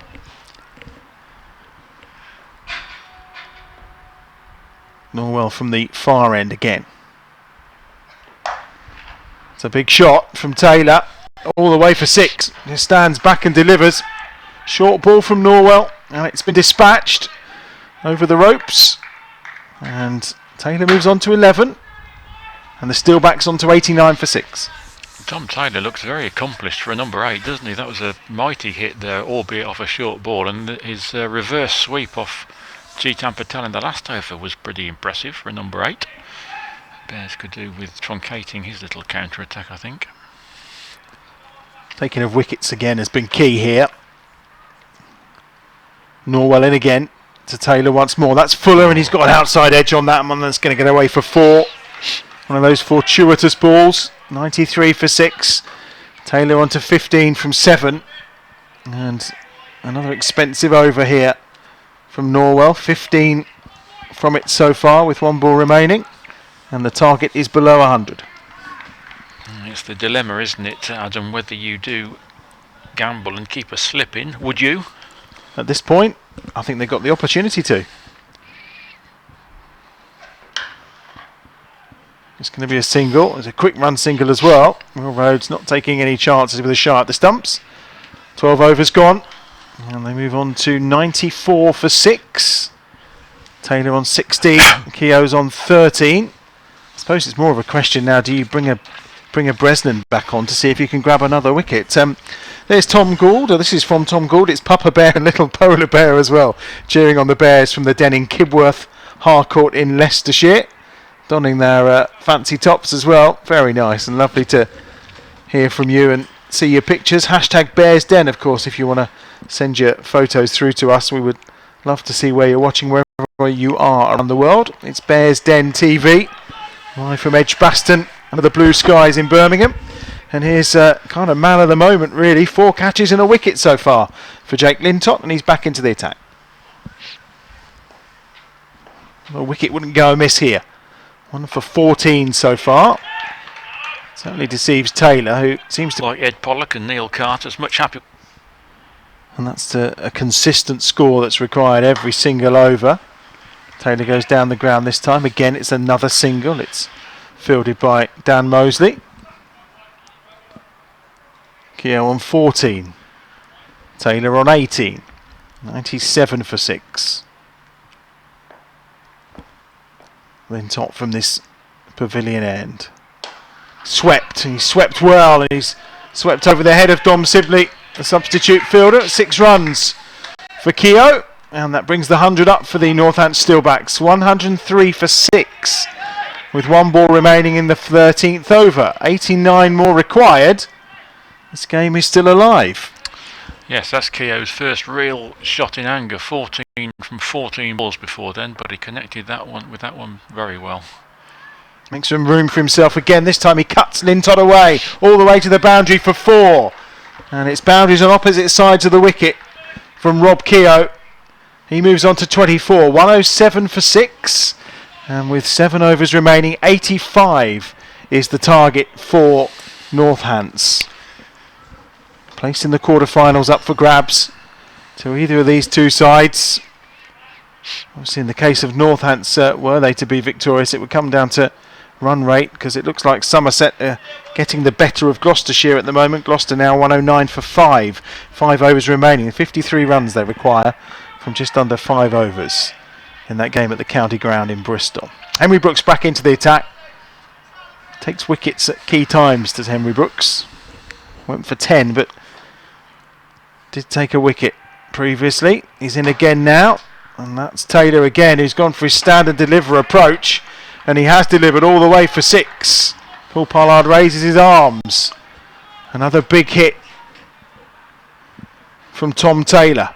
He's on to 24 as well, and just 12 balls. Tom Taylor making his Steelbacks debut, of course, having made a move across the East Midlands from Leicestershire, and it's a stylish start for him.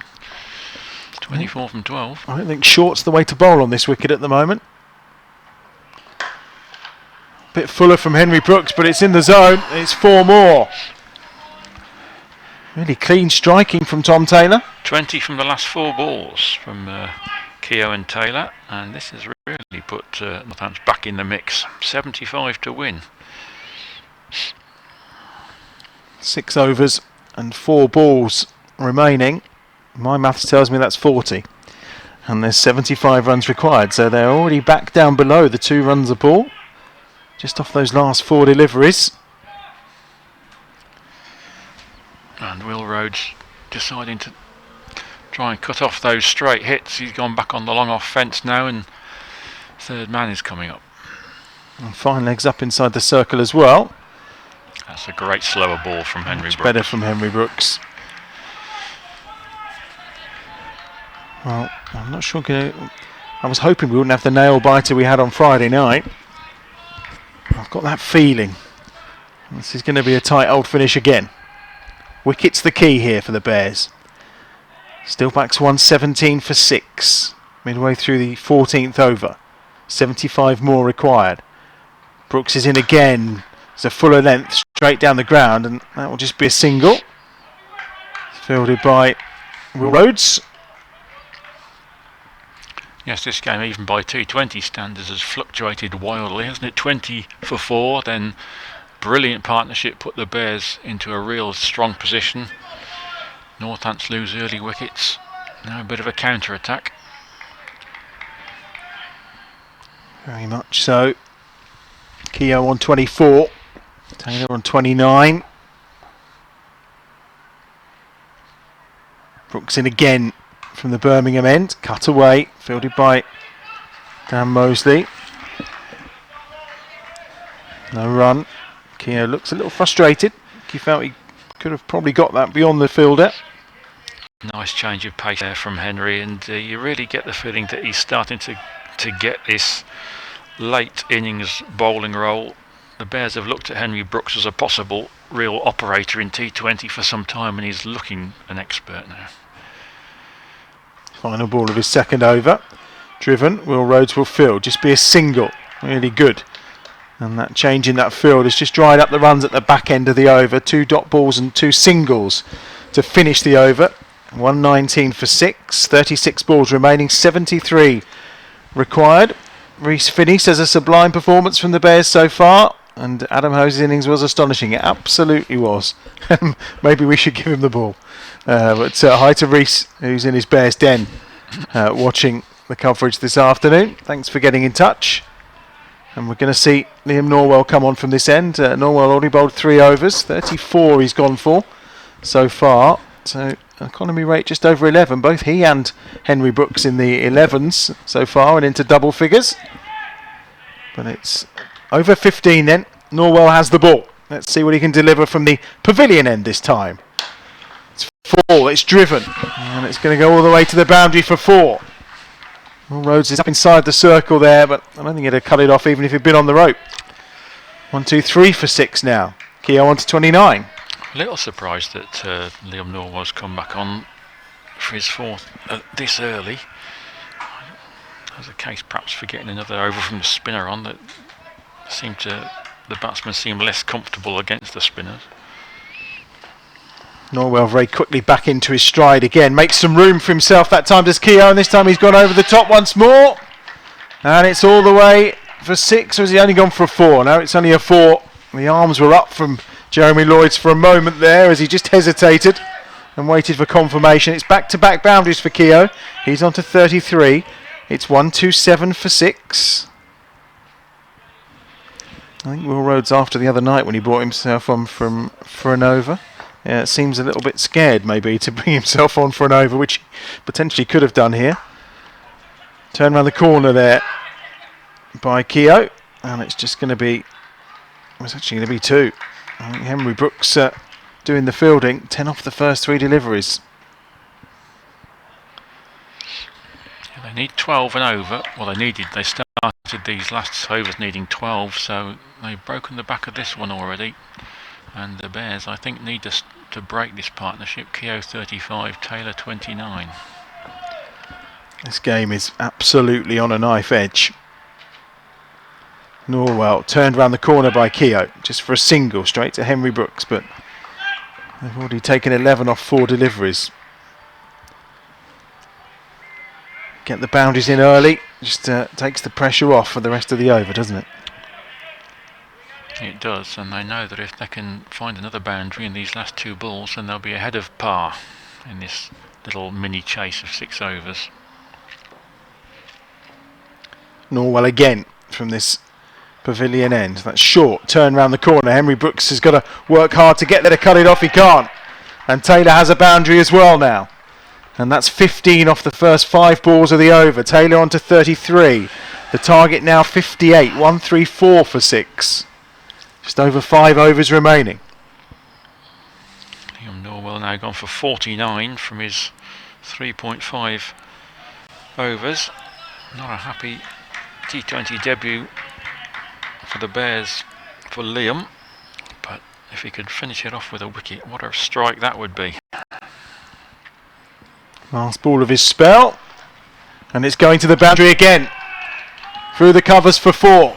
That's 19 off the over from Liam Norwell. 138 for 6. Keogh on to 36. Taylor has 37. 5 overs remaining. 54 required for victory. And there's our Scrivens fan of the match. Thank you very much for all of your entries. And our fan of the match today is Simon Beverley, who sent the picture in of Daniel and Sophie, who are in their Bears den. And of course, congratulations to you. You'll receive the Bears' new replica shirt and 2 tickets to a Bears game in 2021. Thank you very much for your photos. Keep them coming. Hashtag Bears Den. We're in for a tense finish. Brian Halford's departed. Tim Ambrose is alongside me. A wicket now really is key for the Bears, isn't it, Tim?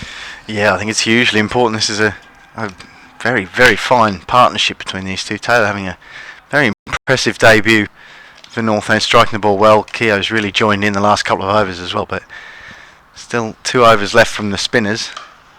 Oh, it's gone through the hands. Lintott is driven, and it's through Will Rhodes' hands. Just going to be a single because it's fielded by Henry Brooks. But you thought for a moment Lintott and his golden arm had done the job there. Yeah, he likes a wicket first ball, doesn't he? I actually thought it was a bump ball, but the reaction of the players suggested that that was a catch. A difficult one, hit well to his right. Both these 2 batsmen in now on 37. Keogh 37 from 23. Taylor 37 from 17. 53 required.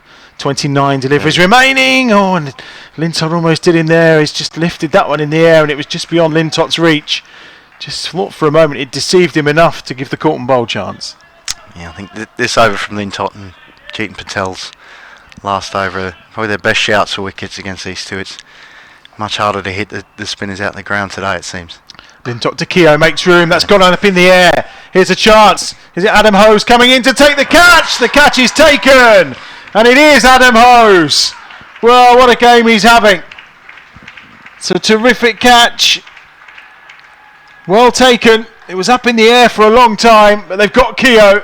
And Lintott strikes again, Tim Ambrose. Unbelievable. Yeah, he certainly has a knack, has a golden arm, as you say. I think it was actually Rob Yates I think he's taken it actually, yep. Yeah, very good catch. Cool customer under that high ball. Knew that would have been a very important catch, but that's one of the danger men who are set, gone for the Bears, and as I said, those spin bowlers, they just create those opportunities. That's the advantage the Bears have with this sort of diversity they have in their bowling attack, and they're able to create the opportunity there at a very, very nervous time. I imagine there was certainly not a lot of noise made after that wicket. I think they're just starting to feel the pinch a little bit, and that's a huge release for them. Well, Keogh has just thrown his helmet down, absolutely furious with himself. 140 for 7. Good catch by Rob Yates. Both he and Hose are on that boundary rope on that leg side, but it's Yates this time who's doing the catching. Jake Lintott strikes again. 2 for 29.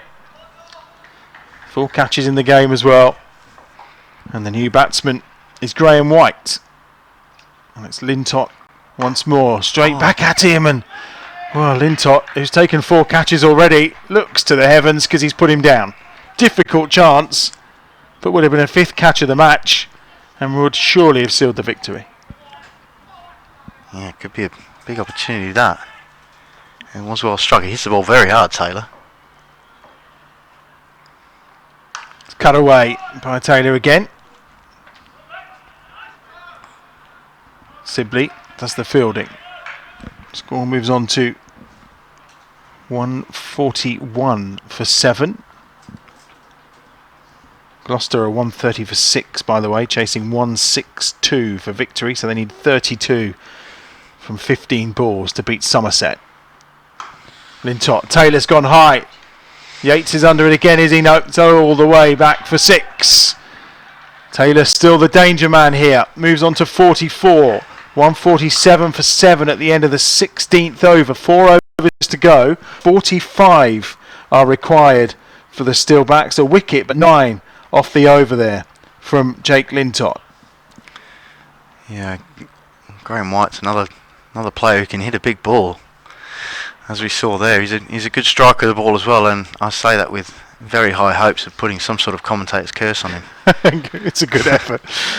You can get on our Twitter page now at Warwickshire County Cricket Club. You can register your vote for our 61 deep player of the match. Cast your vote right now.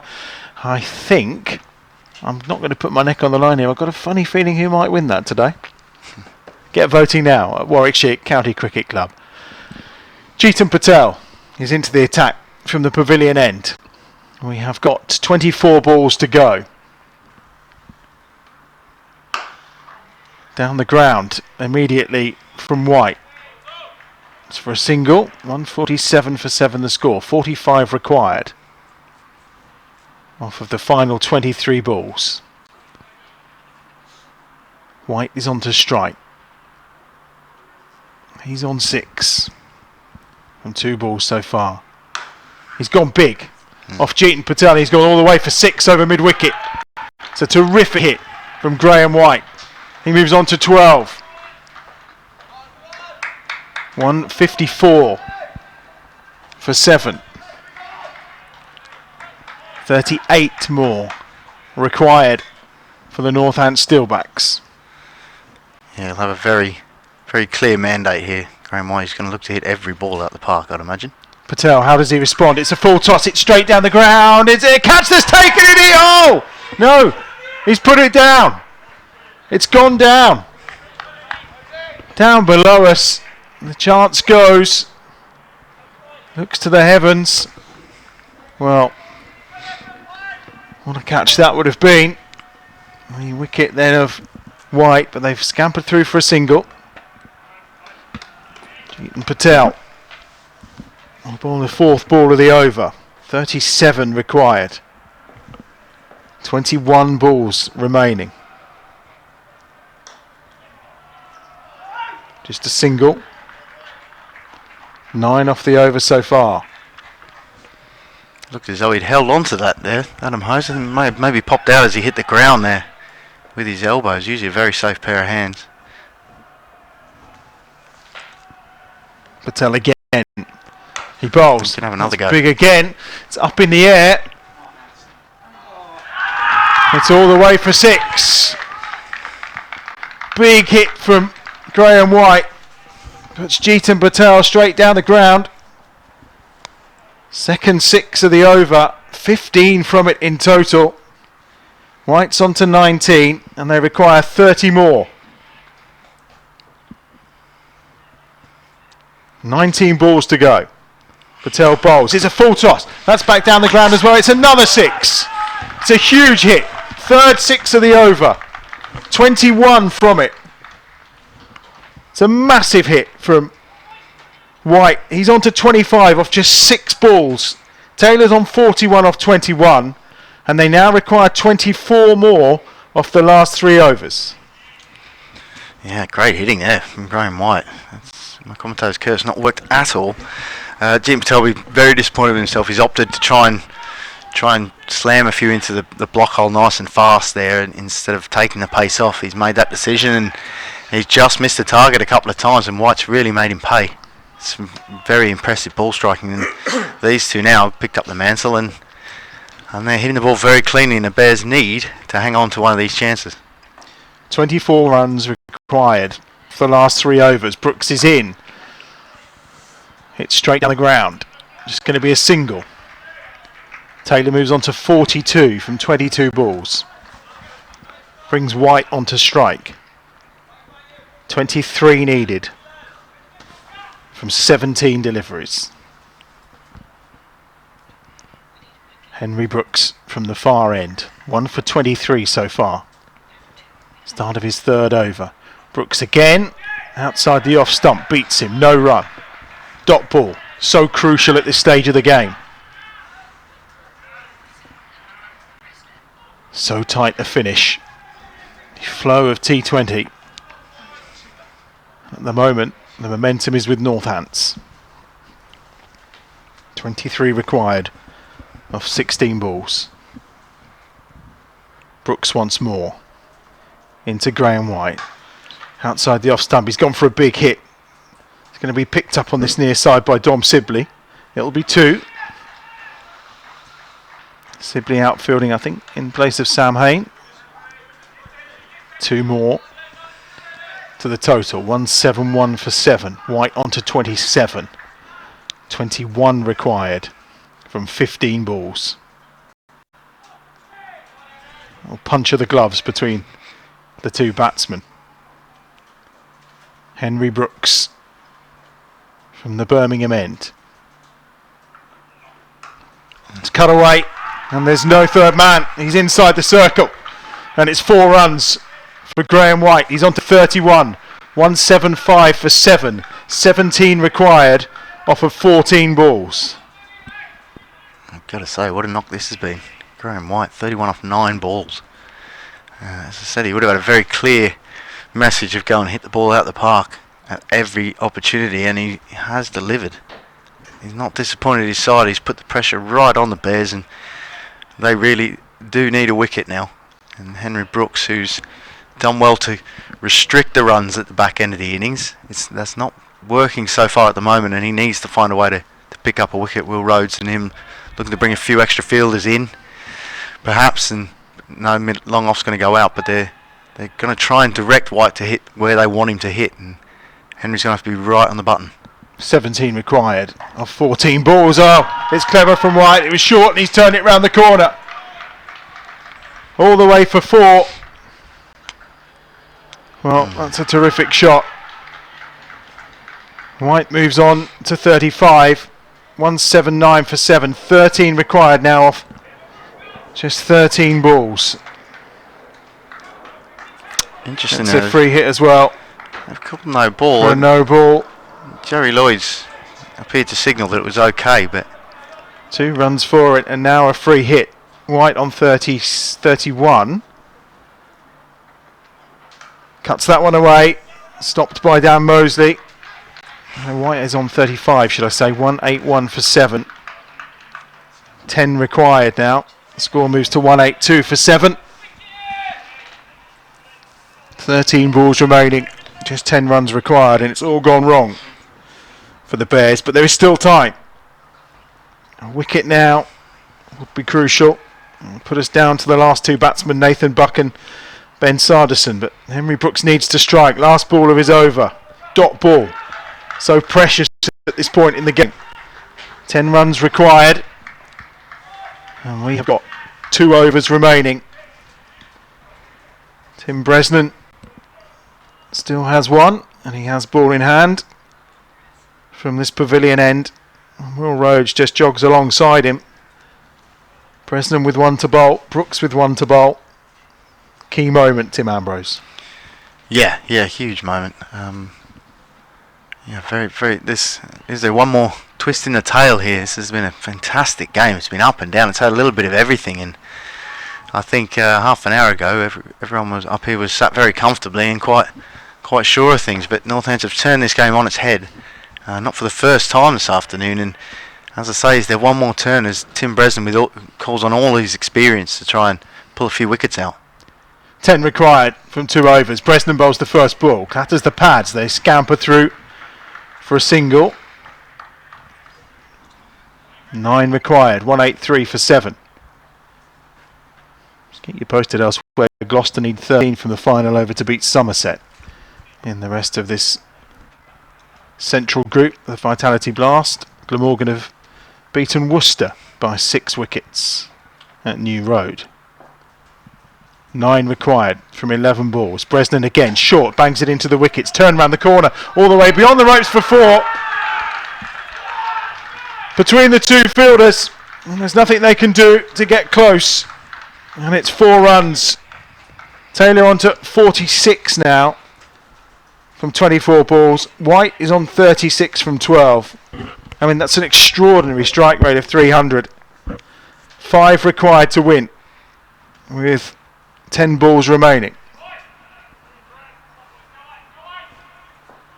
Bresnan from this pavilion end. Taylor's on strike on 46. Strikes him on the pad again, and they're going to try and scamper through, and they've missed the wickets. Could have been in danger, but they're snatching singles at a time when every run is so precious. 4 required to win. 9 balls remaining. 188 for 7. No conference between bowler and captain. I don't think there's too much more that can be said at this point. Bresnan waits at his mark, and I think he's said at this point, let's put Jeets back on the boundary at fine leg and bring another fielder up in the offside. 1 hit away. Bresnan bowling to White, who's on 36, and he pulls him into the leg side. Short ball from Bresnan, just going to be a single. Fielded by Sibley. 3 required. 189 for 7.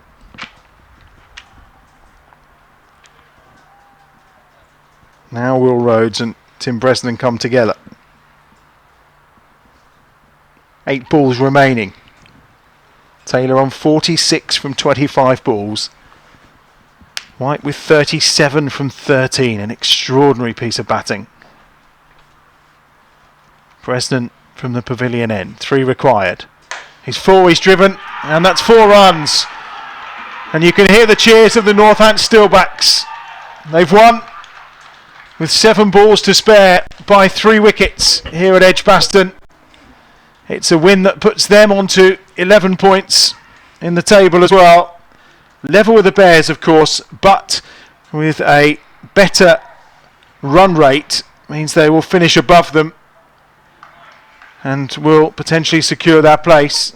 And Gloucester need 3 runs from 2 balls to beat Somerset, because that would leave Somerset stuck on 9 points and would mean the Bears would finish 3rd in their group, and then depending on results elsewhere, potentially could still qualify.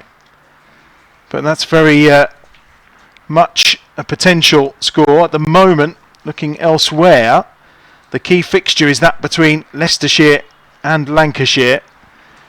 We'll get some confirmation on that, and we'll check some of those scores for you. Tim, I just don't know where that game's gone. How has that game gone away from being in a position where it was over 12 and over the Steelbacks required? Somehow they've managed to conjure those runs. Yeah, it's a very difficult one to understand, to accept. I mean, in many ways, it's the nature of T20 cricket. It's shown that throughout the day. It's been up and down, topsy-turvy game, and certain individuals have put their hand up and put in performances that have really turned the game. But from the situation they were in there, Birmingham, as I say, they would have felt very confident, very comfortable with where they were. But I perhaps underestimated the likes of Taylor and Keogh and White coming in there, and then a couple of put down chances at the wrong times are very expensive. But that game has just got, in some ways it's got away from them. Perhaps they lost control of it a little bit, but you've got to give a lot of credit to the batsmen. There was some very, very impressive hitting. As I say, perhaps the drop chances will be the ones that they'll look back on. Applauding for our umpire Jeremy Lloyd, who I think standing in his final T20 Blast game today, and of course Jeetan Patel, who's leaving the field here for potentially the last time as a Bears player, and even the Northants players up the far end applauding at this point as well. I mean, there's just an air of no fans in, obviously, but a huge air of disappointment around Edgbaston, having posted that total and also having them in the position they had them, 6 and then 7 down. They must have felt that the game was just so within their grasp, and I would hate to say the word complacent, but maybe felt they'd done the hard work.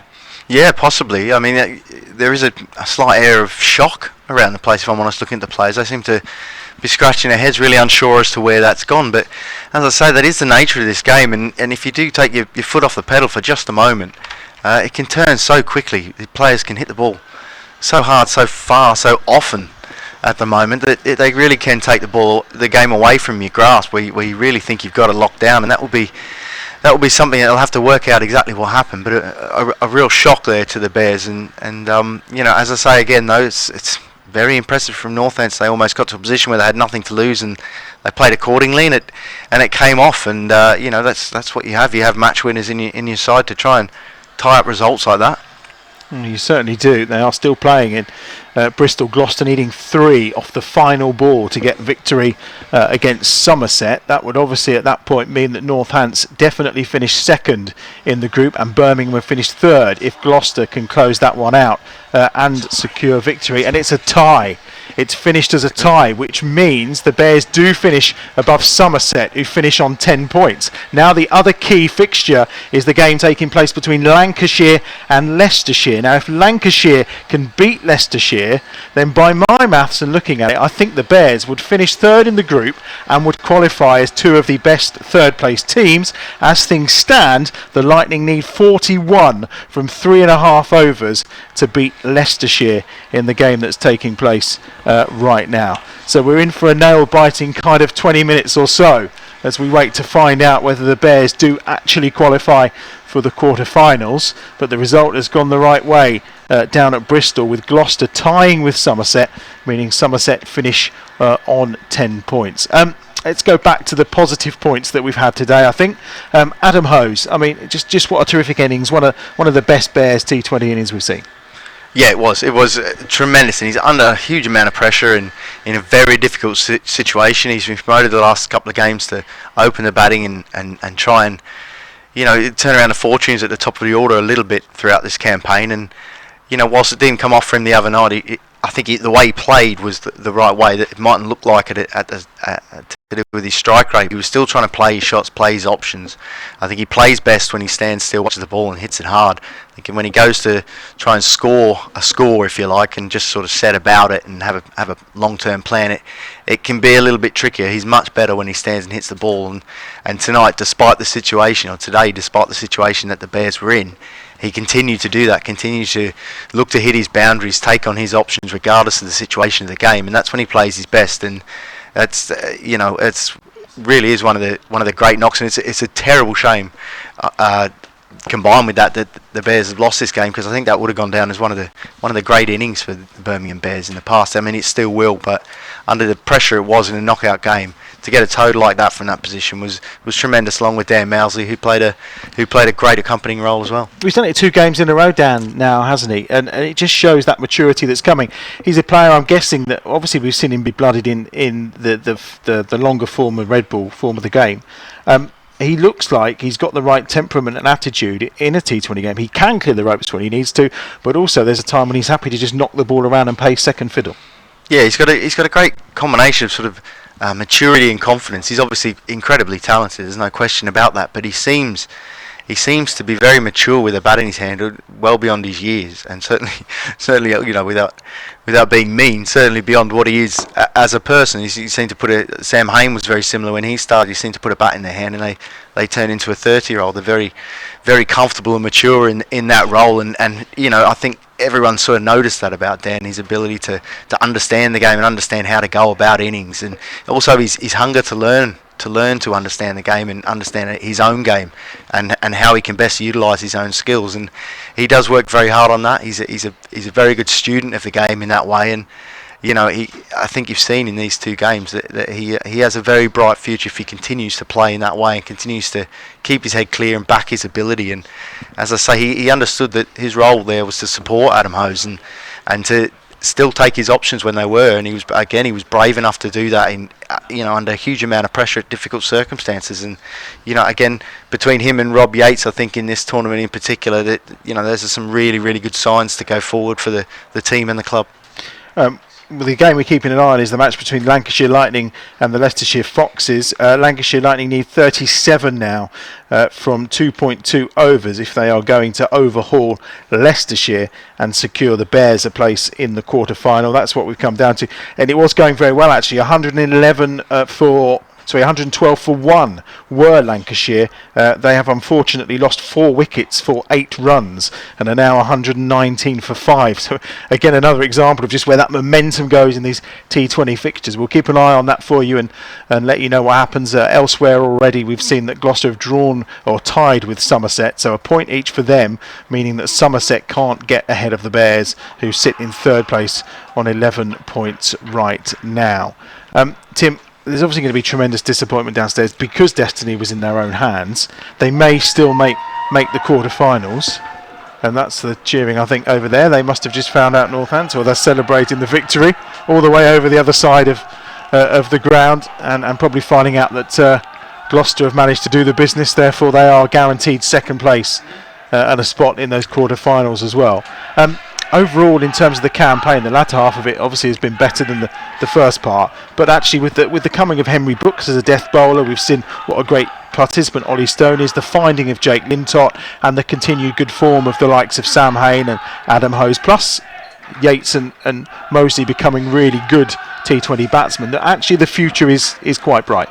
Yeah, there certainly are plenty of positives to take from a campaign where they've played at times excellent cricket, but I think the overall feeling will be that, as we spoke about earlier, they haven't played that perfect game of cricket yet. There's been phases of the game where they haven't produced along the lines of what they'd like, and at times not even really close. And again today there was 2 phases of the game today that they lost by a considerable amount. And as well as you do in the rest of the game, sometimes that can come back to bite you. Sometimes you can do well enough to cover that up, but that slight inconsistency within a game is probably where they're going to fall back. But there are definitely positives throughout the year. There have been some stand-up performances, not just Adam Hose and Dan Mousley today, but Jake Lintott's been an amazing find, as you mentioned. Sam Hain back to his best, and even beyond, I would argue, his strike rate and his ability to take a bit more risks and really stand up and take responsibility as a lad who's becoming very much an experienced player in this side, and he's having to make that transition to be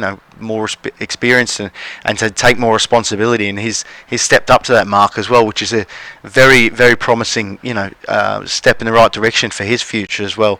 Rob Yates as well has shown another option at the top order that the Bears look to utilise in the future, and there will be plenty of positives. They play good enough cricket to expect to have some positives out of there. But I think at the moment that this one's going to take a little while to get over. I think that's just a bit of a shock. I think I would say I imagine there'd been quite a bit of shock about that one.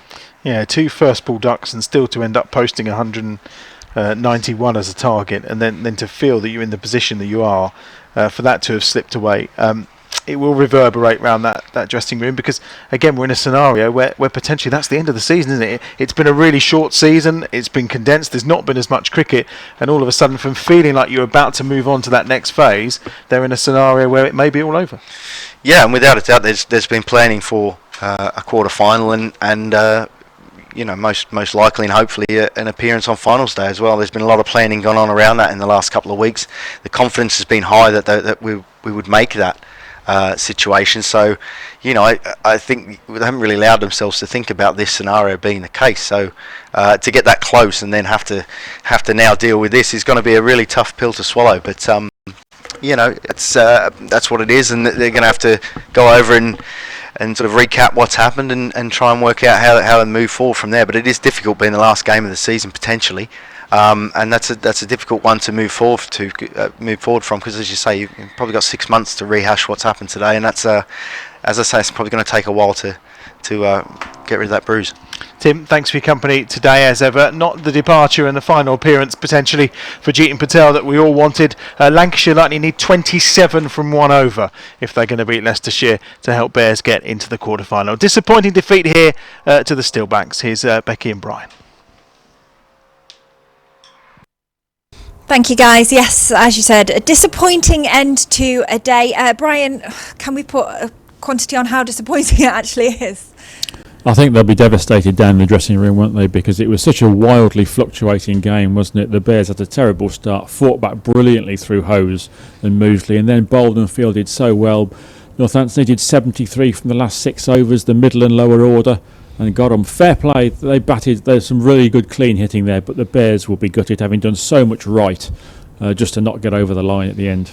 All of a sudden it feels very subdued here, when for quite a long time the atmosphere was really pumped. It's not really the way we wanted to end this, is it? It certainly isn't, and of course it is, if unless Lancashire can do something miraculous in that last over at against Leicestershire, it is the end for Jeetan Patel, of course, which is awfully sad that he's going to go out with a defeat, and it would have been lovely to get that finals day in for him. It doesn't look like it's going to be the case, but what a great career it's been, and let's all just wish Jeetan well. Yeah, definitely. Certainly my favourite Bear, Jeetan Patel. But as we head through, looking for something positive, there were some positives to take from that game. Well, there were, and as Ambi said, it's a real shame that this will be the last game of the season, so there's a lot of time to cogitate on it and think about what might have been. But in this T20 campaign, we've seen some great stuff from the young players. I mean, Dan Moseley batted beautifully today. Adam Hose, of course, not so young, but really one of the most memorable T20 innings today. There were positives. Right now, they won't be feeling too positive down in that dressing room. No, but it has been a huge season on one when we thought we weren't going to get any cricket at all. So we've been fortunate to see some cricket, at least during this weird summer. Indeed, it won't be any consolation for the Bears, no, but that was a fantastic game of T20 cricket. Everything that T20 can deliver, kind of. There was great fluctuations, really exciting stuff. It would have been lovely to have the Bears fans in the ground, of course, and thanks to everybody for watching and listening to us today. It'd be wonderful to have the Bears fans back generating the atmosphere next year, and the Bears will bounce back. They certainly will. They have a tendency to do that. Thank you very much for your company over the last few games, Brian, and to everyone who's been part of the Bears Den and watching Bears Den TV. Hopefully Lancashire can do something special, but if not, we will certainly see you next season.